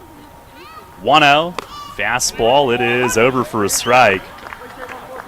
Ehrman looks a little frustrated out there. It might be with himself. Came in trying to save it. Pitch. Fastball, down and away. Yeah, when you can't locate your fastball, you're in trouble when it comes to your other pitches as well, because you got to change some stuff that maybe isn't your primary offering. Alrighty, delivers in the dirt. Again, Jakubek is tested. And he traps it with the glove, but it goes to 3-1. He's been a wall behind that dish today. Cole Bixler, the game-tying hit. The air setting up a chance to win it from third. The pitch, it is lined to first. It hit the ground. Burnside picks it and steps on first for out number 2. And he's saying that he caught it in the air. And now the base umpire overrules the plate umpire and said he did. And Grant Myers was jogging to second base. And Burnside, had he realized that it was caught on the ground, it maybe could have thrown to second, but he thought he caught it, stepped on the bag instead for the double play. And now they are saying that it hit the ground, and it's not a double play.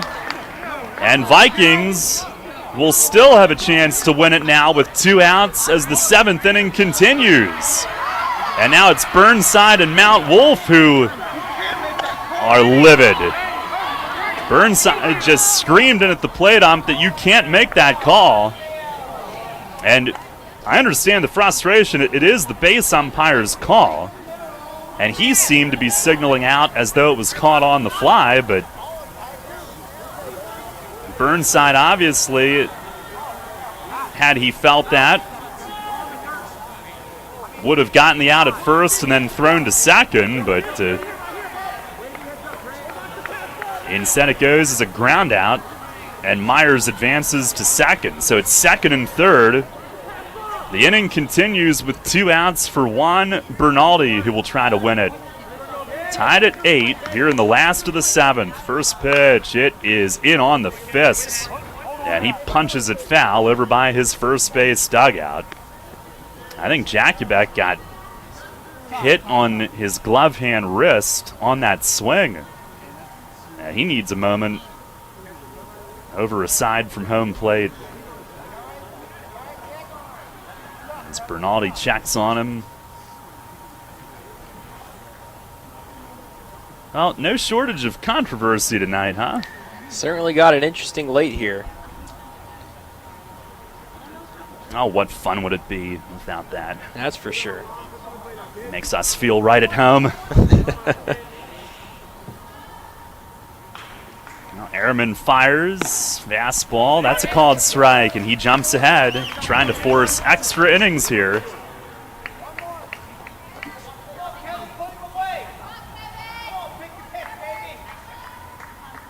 He stares in, nods yes. The 0-2, fastball, missed low, good eye from Bernaldi. It wasn't out of the zone by much.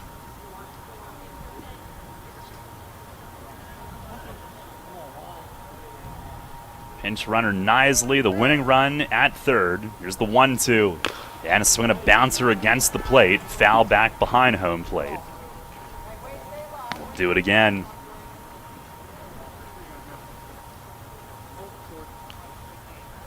I don't think normally Bernaldi early in the game was going to swing at that pitch, but I think if the strike zone that has angered the Vikings players and fan base, I don't think he wanted to risk it.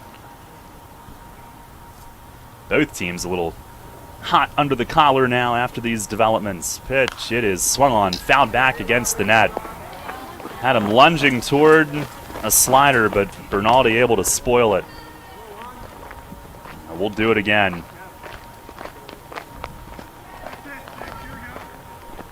There's the cleats of Nick Barnett, who you hear on deck.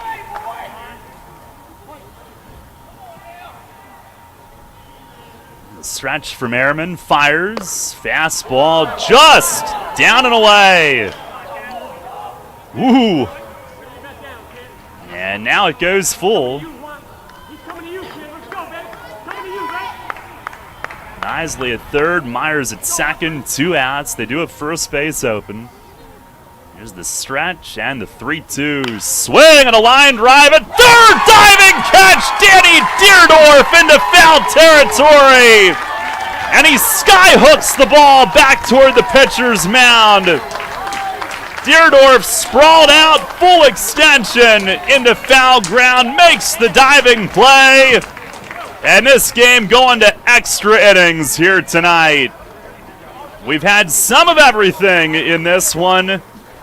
And the Vikings tie it, 2 runs, 2 hits. The air does not hurt. 2 men left. And 7 innings, not enough.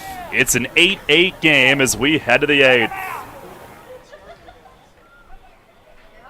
Can help you with your summer party needs. Located at 1409 South George Street in York, Harvey's Rental has you covered when it comes to keeping your lawn in the green. From aerators, overseeders, and tillers to stump grinders and shippers, Harvey's Rental has it all. Also, don't forget to check out their complete line of steel products. For more information, visit harveysrental.com or visit them in person at 1409 South George Street in York. We all have enough to worry about these days. Choosing the right insurance agent should be one less thing to worry about. At Robertson Insurance and Risk Management, it's more than just a policy. It's knowledge, trust, and peace of mind. Family owned and operated for 35 years, Robertson Insurance and Risk Management works with clients to find solutions to risks they face every day. Those that can be handled through insurance and those that cannot. Building lifelong relationships to help our clients at each stage of life. With team members in York and Lancaster County, we're your neighbors ready to meet your needs today. Contact us today at 717-625-3770 or visit us on the web to schedule your free no-obligation consultation today at robertson.insure. Take us on the go with the new WOYK app. Download on the Apple and Google Play stores today. Sports Radio 98.9 FM and 1350 WOYK. First in York, first in sports.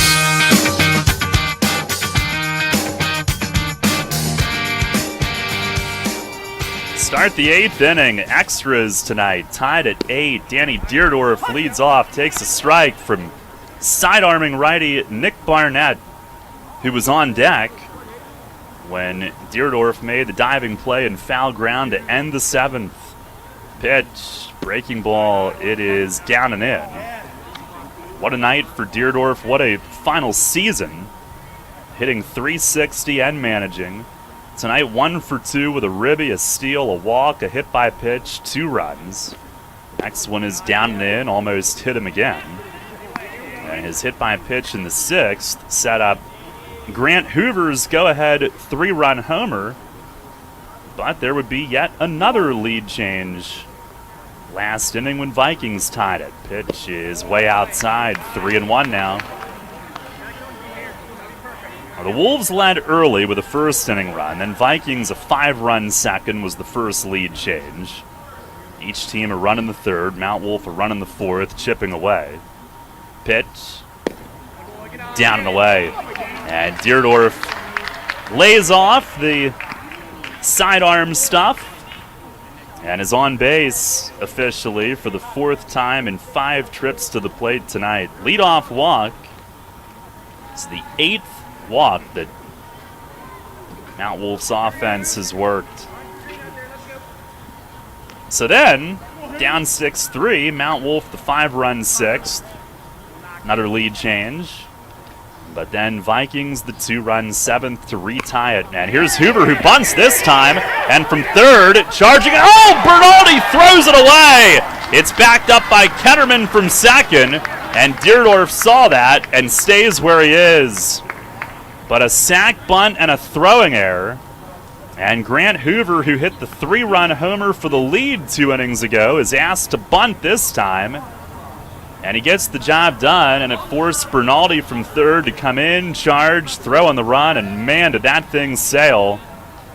And they were really lucky that, well, it was good planning, good awareness from Ketterman. I guess it's not luck, but him backing up saves some major trouble for the moment. Here's Cole Perry with 2 on, and he bunts. And, oh, miscommunication, safe everywhere! Myers came in from 1st. He backed away, thinking that Bixler, the catcher, was coming out to pick it up. And at the exact same time, he started to pull back, and the ball lay there. Nobody picked it up. There's no throw, and the bases are loaded with no outs.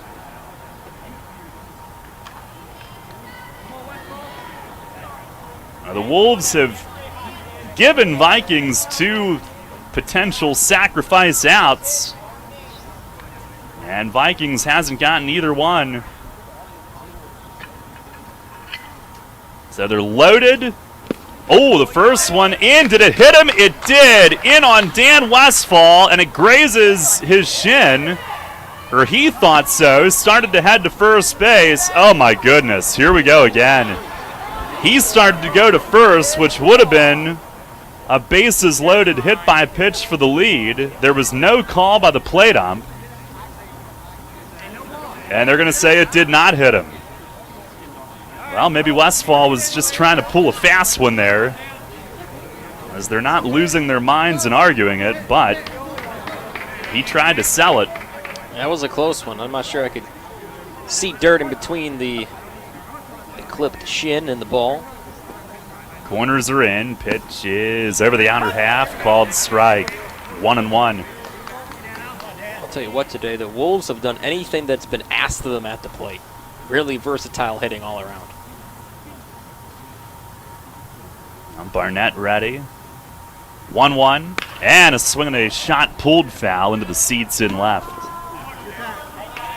And out in front of that one. Westfall tonight, 2 for 4. RBI single in the first. RBI double off the nemesis in the third. And after a walk and a pair of miscues on bunts, pitch to him. Oh, that hit the arm. Yup. I didn't know if it was the knob of the bat foul. Nope. It's a hit by pitch off the forearm. And now he's on base. And now Deerdorf does come home. Steps on home. It's a hit by pitch to force in the go-ahead run, and Mount Wolf leads again. It's 9-8. That was right near the fists. And again, we had a very delayed call. I didn't know if they were going to go foul ball off the bat knob, but they said it hit him. And no argument from Vikings. So here's Jesse Sargent. First pitch taking, and it's a called strike on the outer reach. A walk, 2 miscues on bunts, a hit by pitch, and a run without a hit. Next one is outside, 2-0. Or 1-1, excuse me. Mount Wolf taking the extra inning lead, a run without a hit. And they're loaded with still no outs. 1-1. Swing and a rip. Past the dive of Myers at first. Base hit right field. 1 run home. They'll go station to station with no outs. And it is now 10-8. Hoover scores on Jesse Sargent's RBI single to right. And now the Wolves add a hit to the proceedings this inning.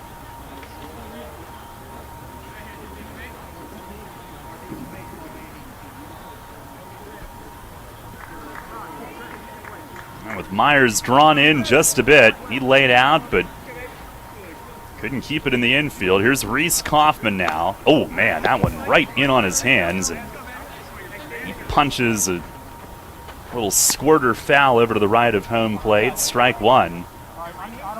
And Kaufman, who looked like he was going to win this game on the mound, but lifted after a walk and a double in the 7th. The lead got away. Pitch, it is down low. But what a job he did. He pitched from the 2nd into the 7th. Retired 10 straight until the 7th. Now his team leads again. He tries to add on, and he swings and chips one on the ground to second. Ketterman back to short. And the relay to first, safe there. Another run scores, 11-8. Gladfelder had to stretch across the bag and toe drag it. And they got the force there for the first out. But the relay to first was late. And with no outs, run was going to score anyway, but Kaufman picks up an RBI, legging it out on the fielder's choice. And now an 11-8 Mount Wolf lead with 3 runs home here in the 8th. Now here is Andy Srebrowski. First one is over the inside part of the plate. That's a called strike. Swarovski tonight, 1 for 3, single walk, 2 runs scored. It's the 0-1, and that tails down and away.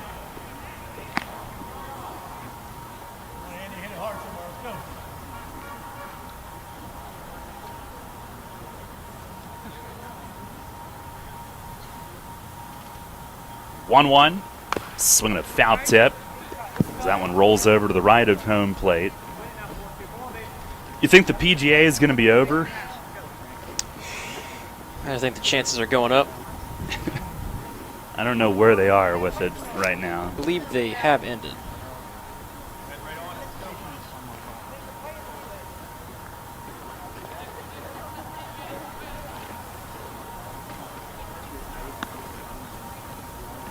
I suppose we could join in progress for interviews.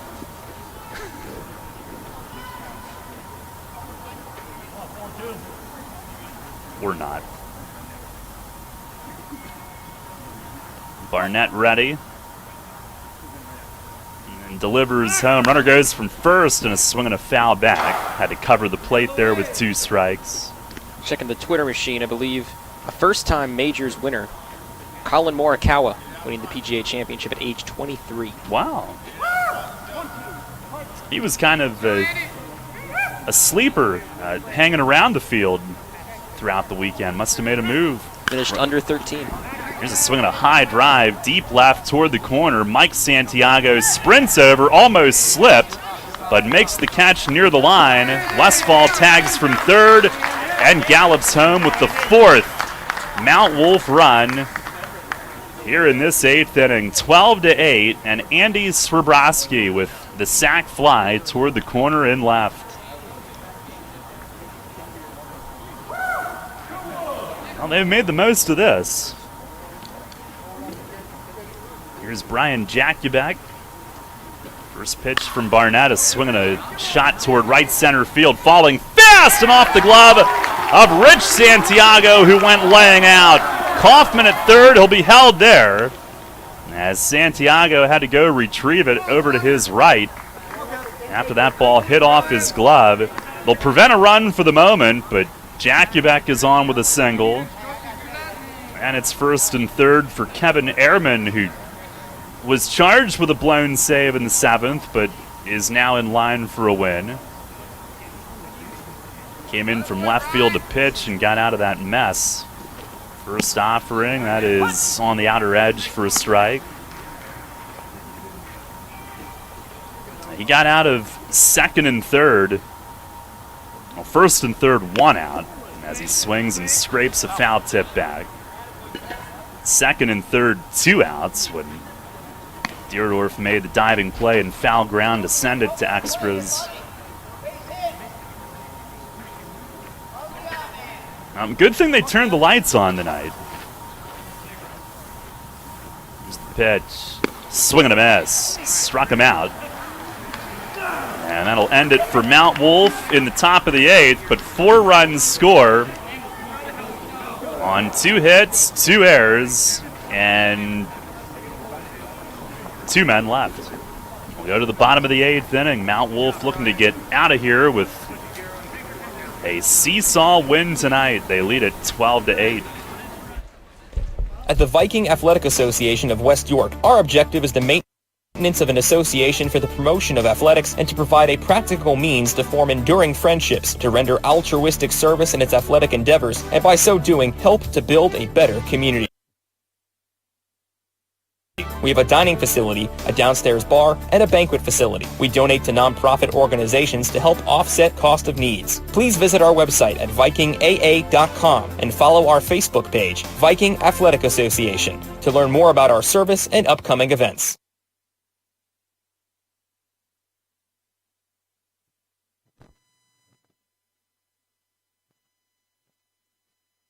Sports injury? Walk into WellSpan Urgent Orthopedics for immediate care. No appointment is ever needed. Our orthopedic and sports medicine specialists are here to treat you. Visit wellspan.org/urgent orthopedics today for hours at our York and Hanover locations. People's Bank is happy to sponsor the home of the York Revolution, People's Bank Park. People's Bank has been serving the community for more than 155 years, committed to helping their clients achieve their dreams and live confidently. That commitment continues at People's Bank Park, with Revs games, concerts, events, youth sports, and much more. We're proud to partner with the York Revolution, and we look forward to seeing you at People's Bank Park. People's Bank, member FDIC, equal housing lender.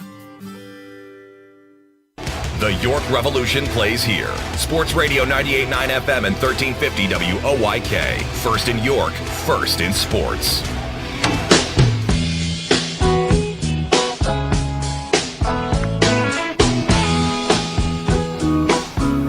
Oh, you had to go head to the what?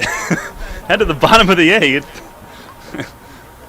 What the heck was I trying to spit out there? Well, until Jackie Bet completely botched that throwdown. I think he's just feeling the innings catch up to his body here. Man, it's been an epic here tonight, but Kevin Ehrman gets another chance to close it out, and this time to pick up a win. 12-8. Mount Wolf leads. Nick Barnett will lead off, bottom of the 8th. And Ehrman's first pitch, fastball right there for a strike. Back and forth with haymakers tonight. Each team a 5-run inning. Mount Wolf now a 4-run inning. The pitch is swung on and missed. Blew a fastball by him. It jumps out of Ehrman's hand.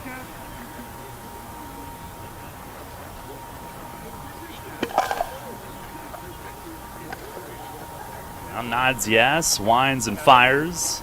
And a swing and a miss. He powered it by him. 3 pitches and a strikeout to begin the home 8th. They don't want to mess around this time.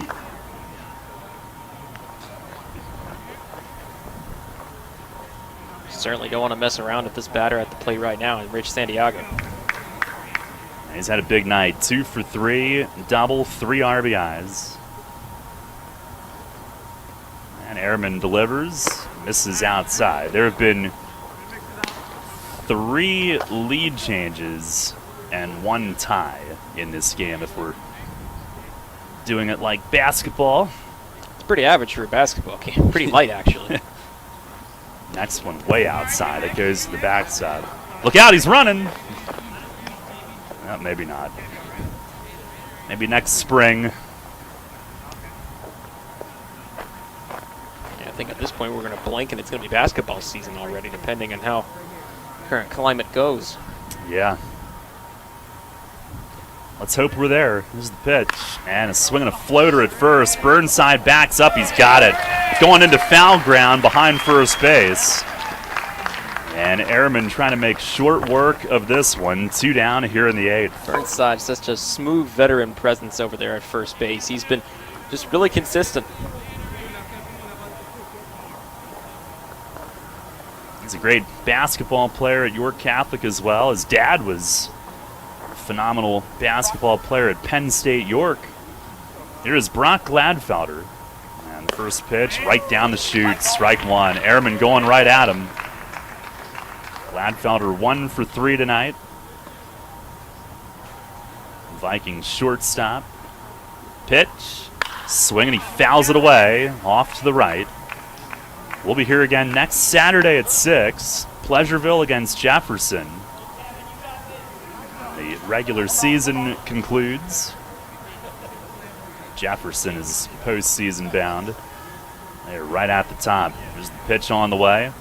And a swing and a foul back. Another one on the roof. I wouldn't give Jefferson the benefit of a doubt in that one. I saw Pleasureville play when I just worked a game here at Peoples Bank Park, and they can go. Looking forward to that.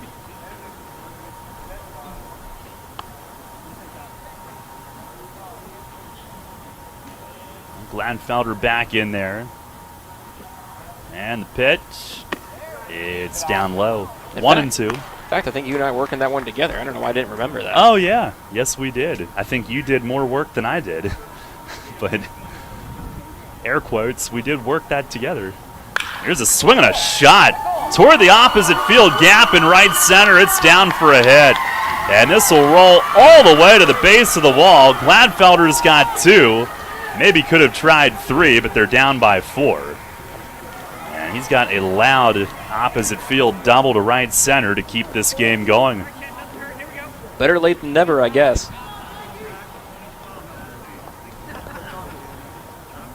You know, I felt bad yesterday. I went back and watched the replay, the township relay from that area. It was Freeberger, the second baseman, The first baseman was the second cut, so we gave credit to the wrong guy. But it reminded me of that great play they made to win that game. And here is Toomey, who takes a strike in at the knees. Yeah, that ending play for Windsor and York Township. So many moving parts, but all began of Strebig out in center.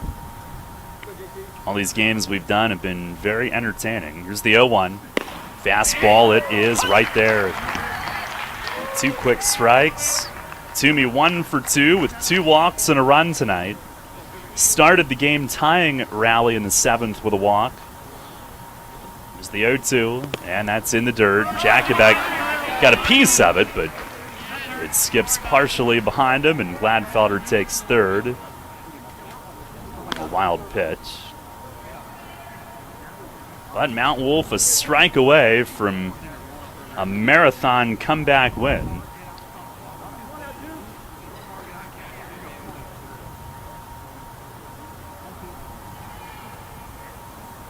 Ehrman shakes off once, now ready. Fires home, and a swing and a chopper to third base. Deerdorf is there, reaches low to glove it. Throw to first is not in time!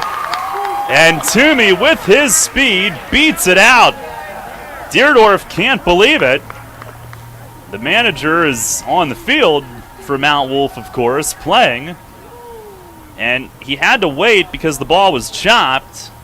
And Toomey, with his speed, he took off like a blur and beats it out. And that was a strong throw from Deerdorf, too. He threw a laser across, but couldn't get him. Gladfelder stayed at third, first and third. And here is Trent Ketterman, who takes a strike over the inner half. The tying run is now on deck. Mike Santiago.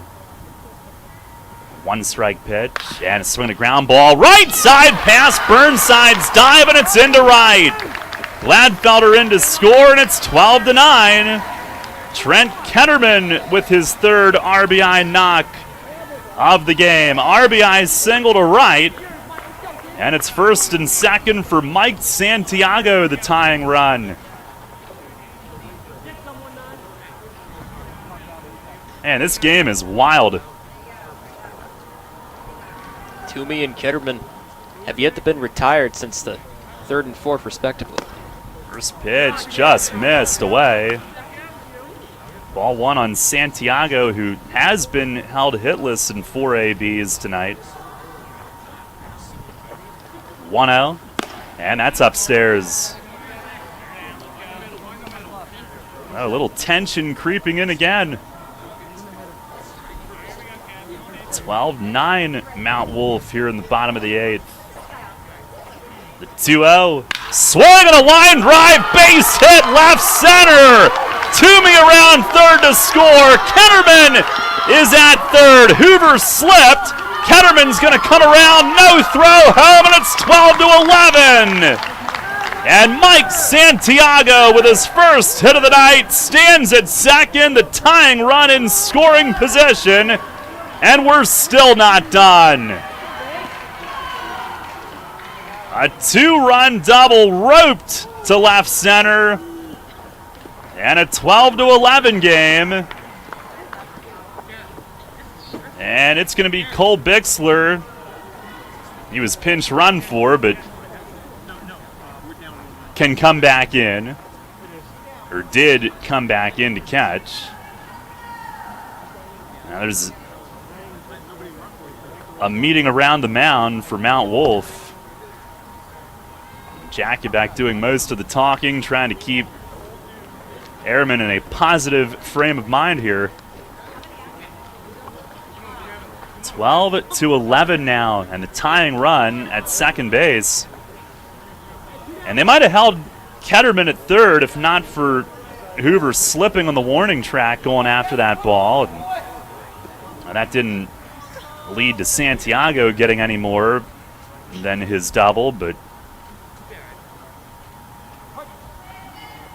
it was a very stressful time for Mount Wolf as Ehrman fires high on Bixler, missing with the first pitch. Bixler tonight, 2 for 4, 2 RBI singles. Pitch is swung on, fouled off, right side and out of play.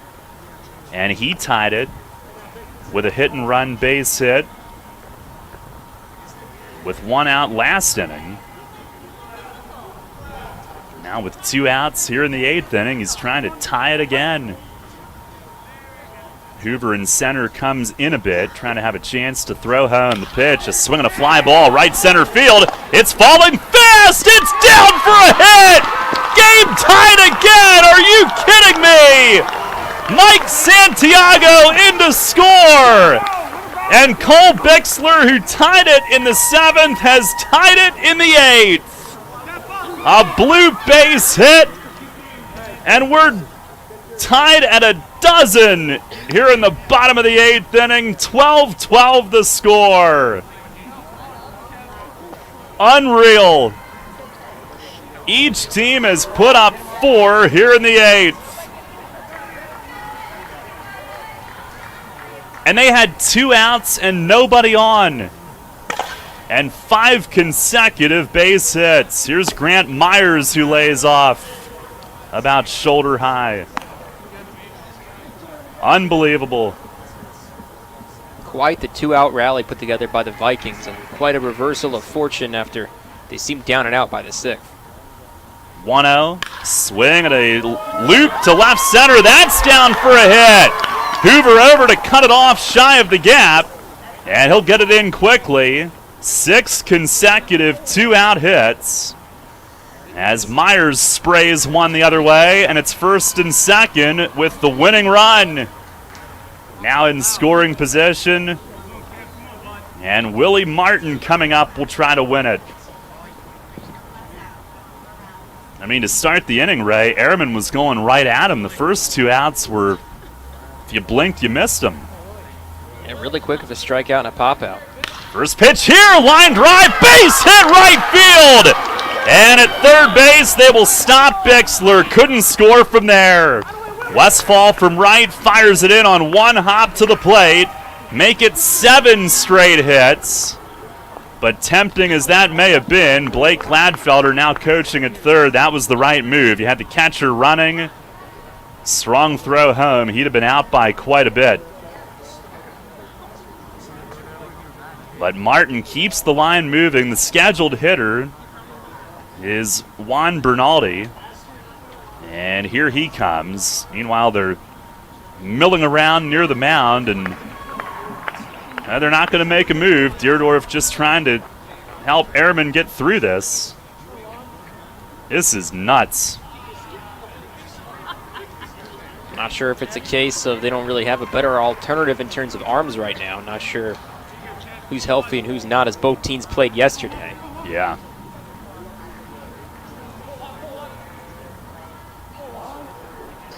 Seven straight hits after he had the first 2 outs quickly. Loaded with 2 away, tied at 12. Pitch to Martin is outside. Wonder how many total pitches we've had in this game tonight. Both sides combined, I would guess 300, 400 range. Yeah. 1-0. Fastball, strike called. Down and on the outside corner. Martin's hit, not winning it, but they're loaded with 2 outs. Pitch, and a swing and a foul out of play, right field side. This is the 10th hitter this inning. And Ehrman jumps ahead 1-2. I think he and Mount Wolf are in disbelief. Back-to-back innings, they came in thinking they just about had it wrapped up. This is an extra inning. We were playing 7 tonight. We were in the 8th. Tied at 12. Any way that they can get Bixler home from third would end it. Bernaldi tonight 1 for 4. Deerdorf made that diving play on his foul line drive to end the 7th, which forced the 8th inning at the time. Here's the stretch. 1-2, and a swing and a foul straight back upstairs. The offense has come in such a flurry there. There's only been one inning where neither team scored, and that was the 5th. Wow. Yeah, the first couple games we did were low scoring. Not tonight. Another 1-2 in the dirt. And Jakubek, a game-saving block for the moment. I think York College is going to like having him.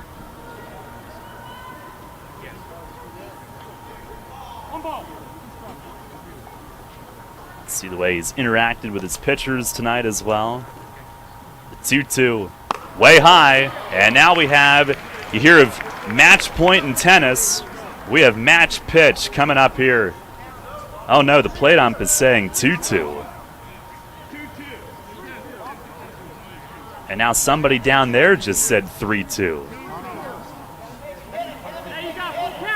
Holy smokes, we can't agree on this either. I could have swore 3-2. Yeah, same. Bernaldi backed away. He was trying to make sure. I guess this is revealing on how much blue depends on the scoreboard after all, perhaps. Yeah. Liz, if you're not doing anything, we could use you over here. I am sensing that they're going to run with 2-2 here because Blake Gladfelder from third looked like he was ready to argue.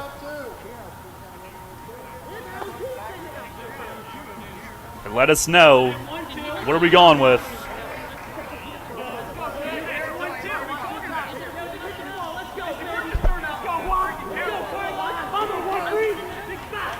I think they just signaled 2-2. Here it comes, and a swing and a slapper on the ground, base hit, right field! Game over, and Vikings wins 13-12 with a 5-run bottom of the 8th inning. Unbelievable! It didn't matter what the count was. Juan Bernaldi singles through the right side of the infield.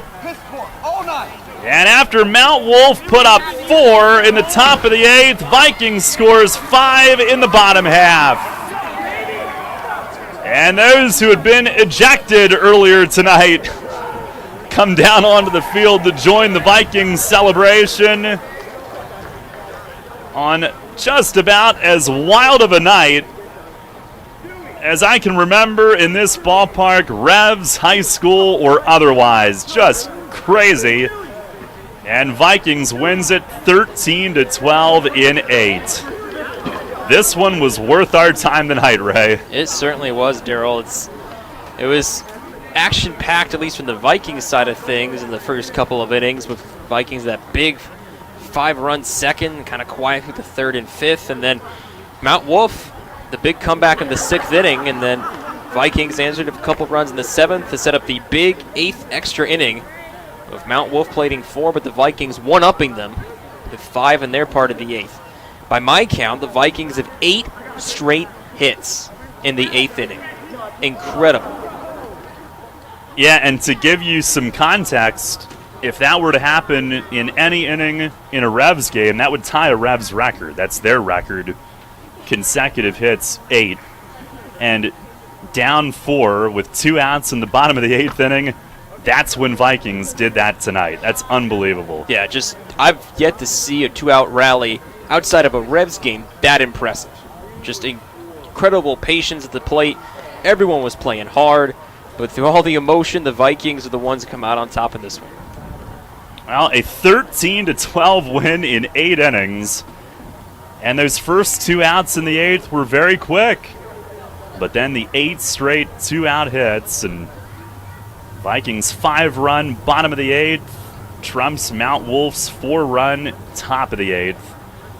And Rugg, who's retiring after this season, I know they wanted this game to be special for him here tonight, playing in the big stadium.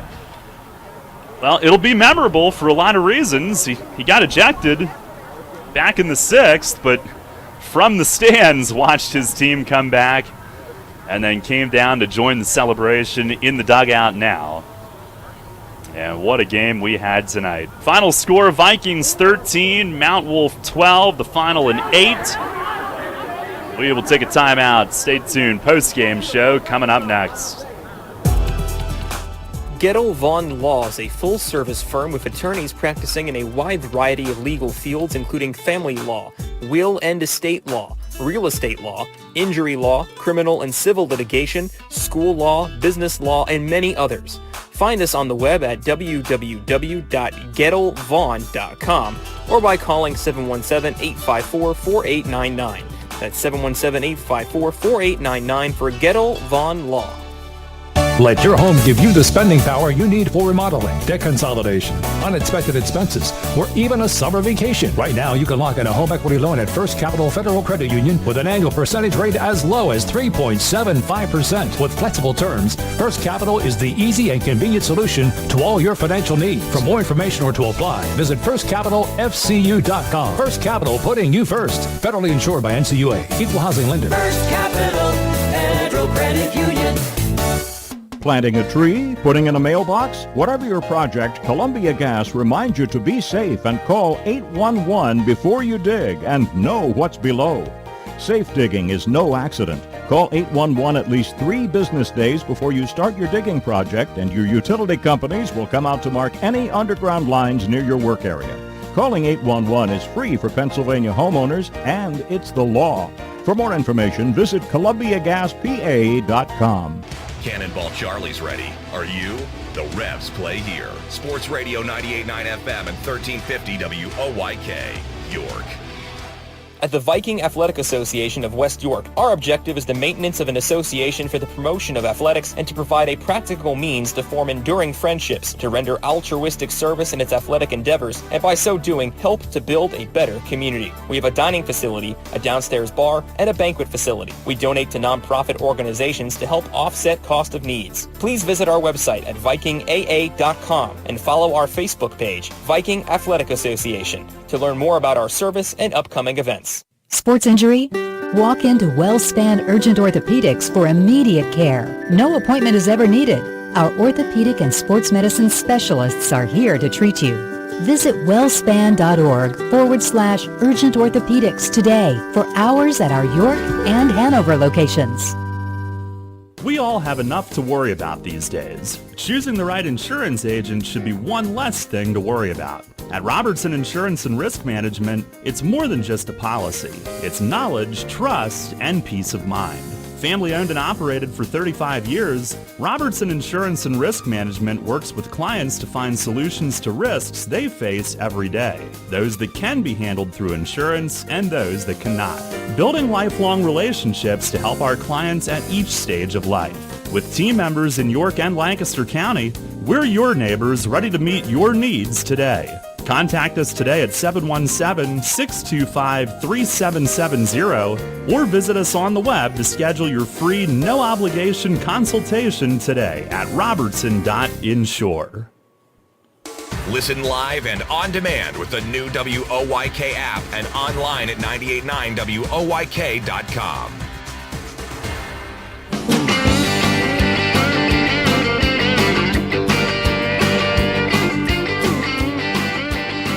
Yeehaw! Vikings wins it tonight 13-12, the final in 8. Daryl Henry, Ray Jensen back with you as we welcome you to the post-game show, and this was just a game that was out of its own mind here tonight. As Ray, we try to recap some of this, and you know, the story early was the Vikings' 5-run second inning. And what Ethan Zorbaugh was doing, he was in some trouble most innings, but worked out of it through 5. But then this game just got flipped on its head. Mount Wolf a 5-run 6th, including a go-ahead 3-run homer from Grant Hoover, which ended Zorbaugh's night. But we were just getting started. That gave Mount Wolf an 8-6 lead. Vikings tied it with 2 in the 7th inning. And Ketterman, then an RBI single from Cole Bixler. Couldn't push the win.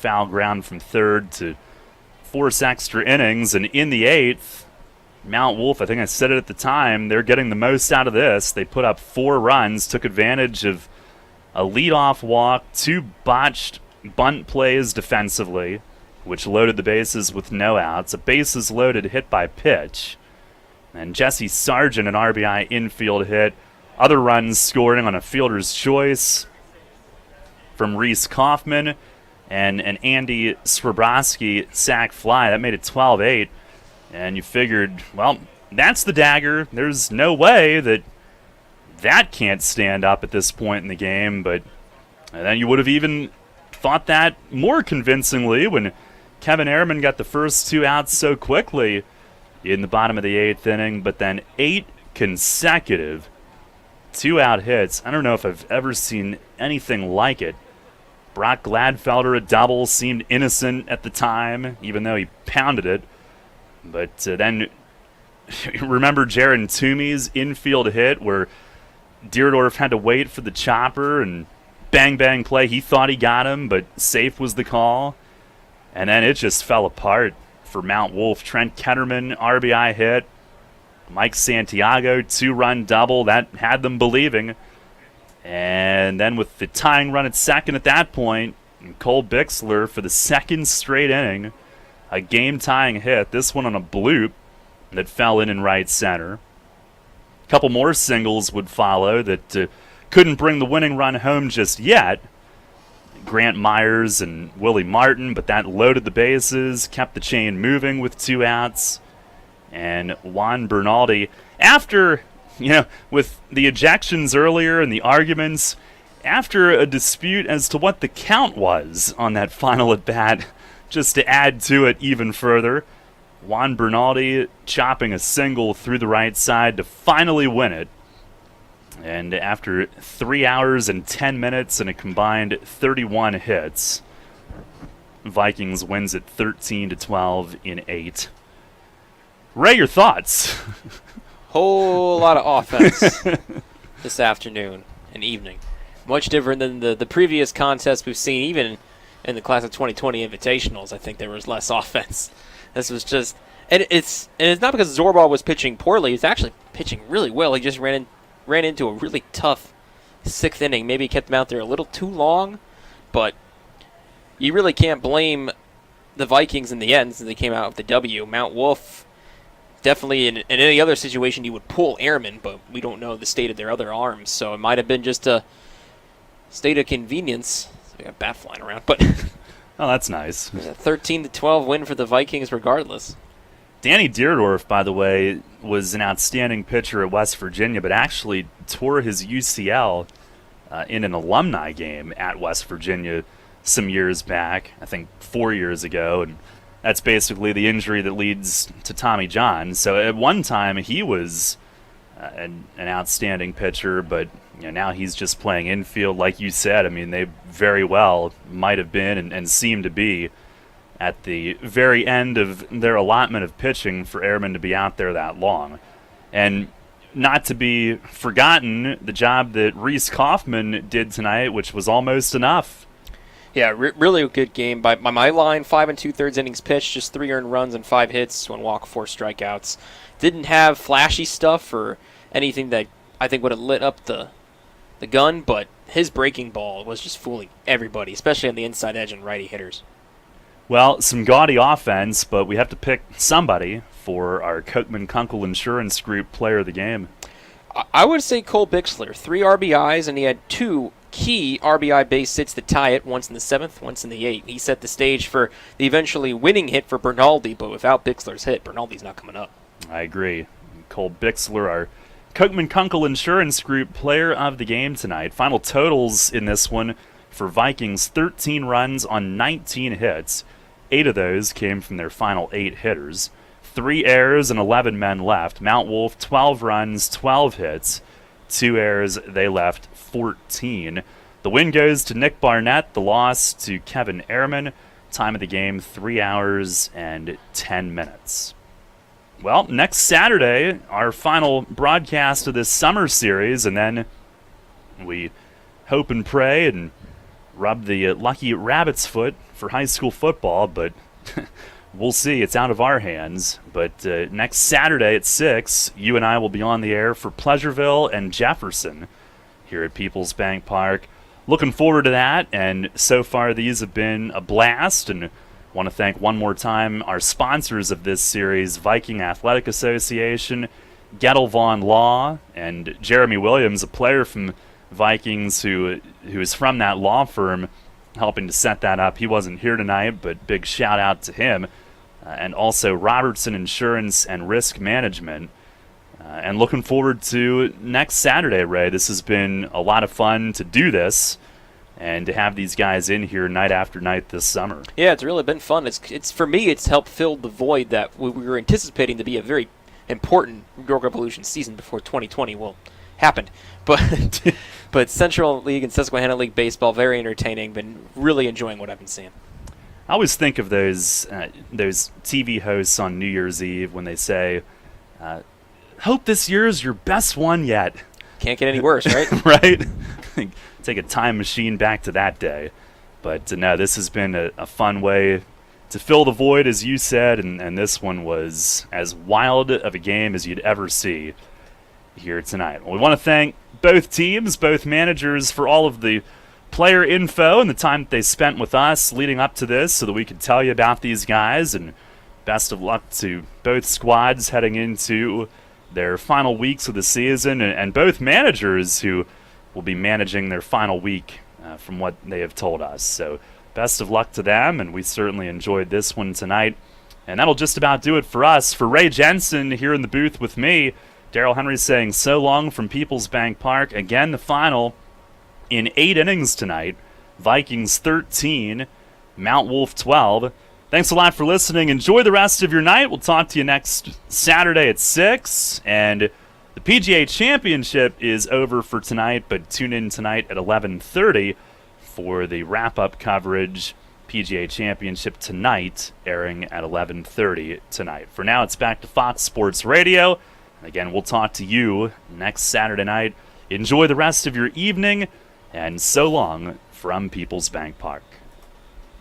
Revs Baseball is brought to you by Encompass Health, Brewery Products, Reinhardt Food Service, Planet Fitness, Penn State Hershey Children's Hospital, Sheets, Highmark Health, Wise Markets, Window World.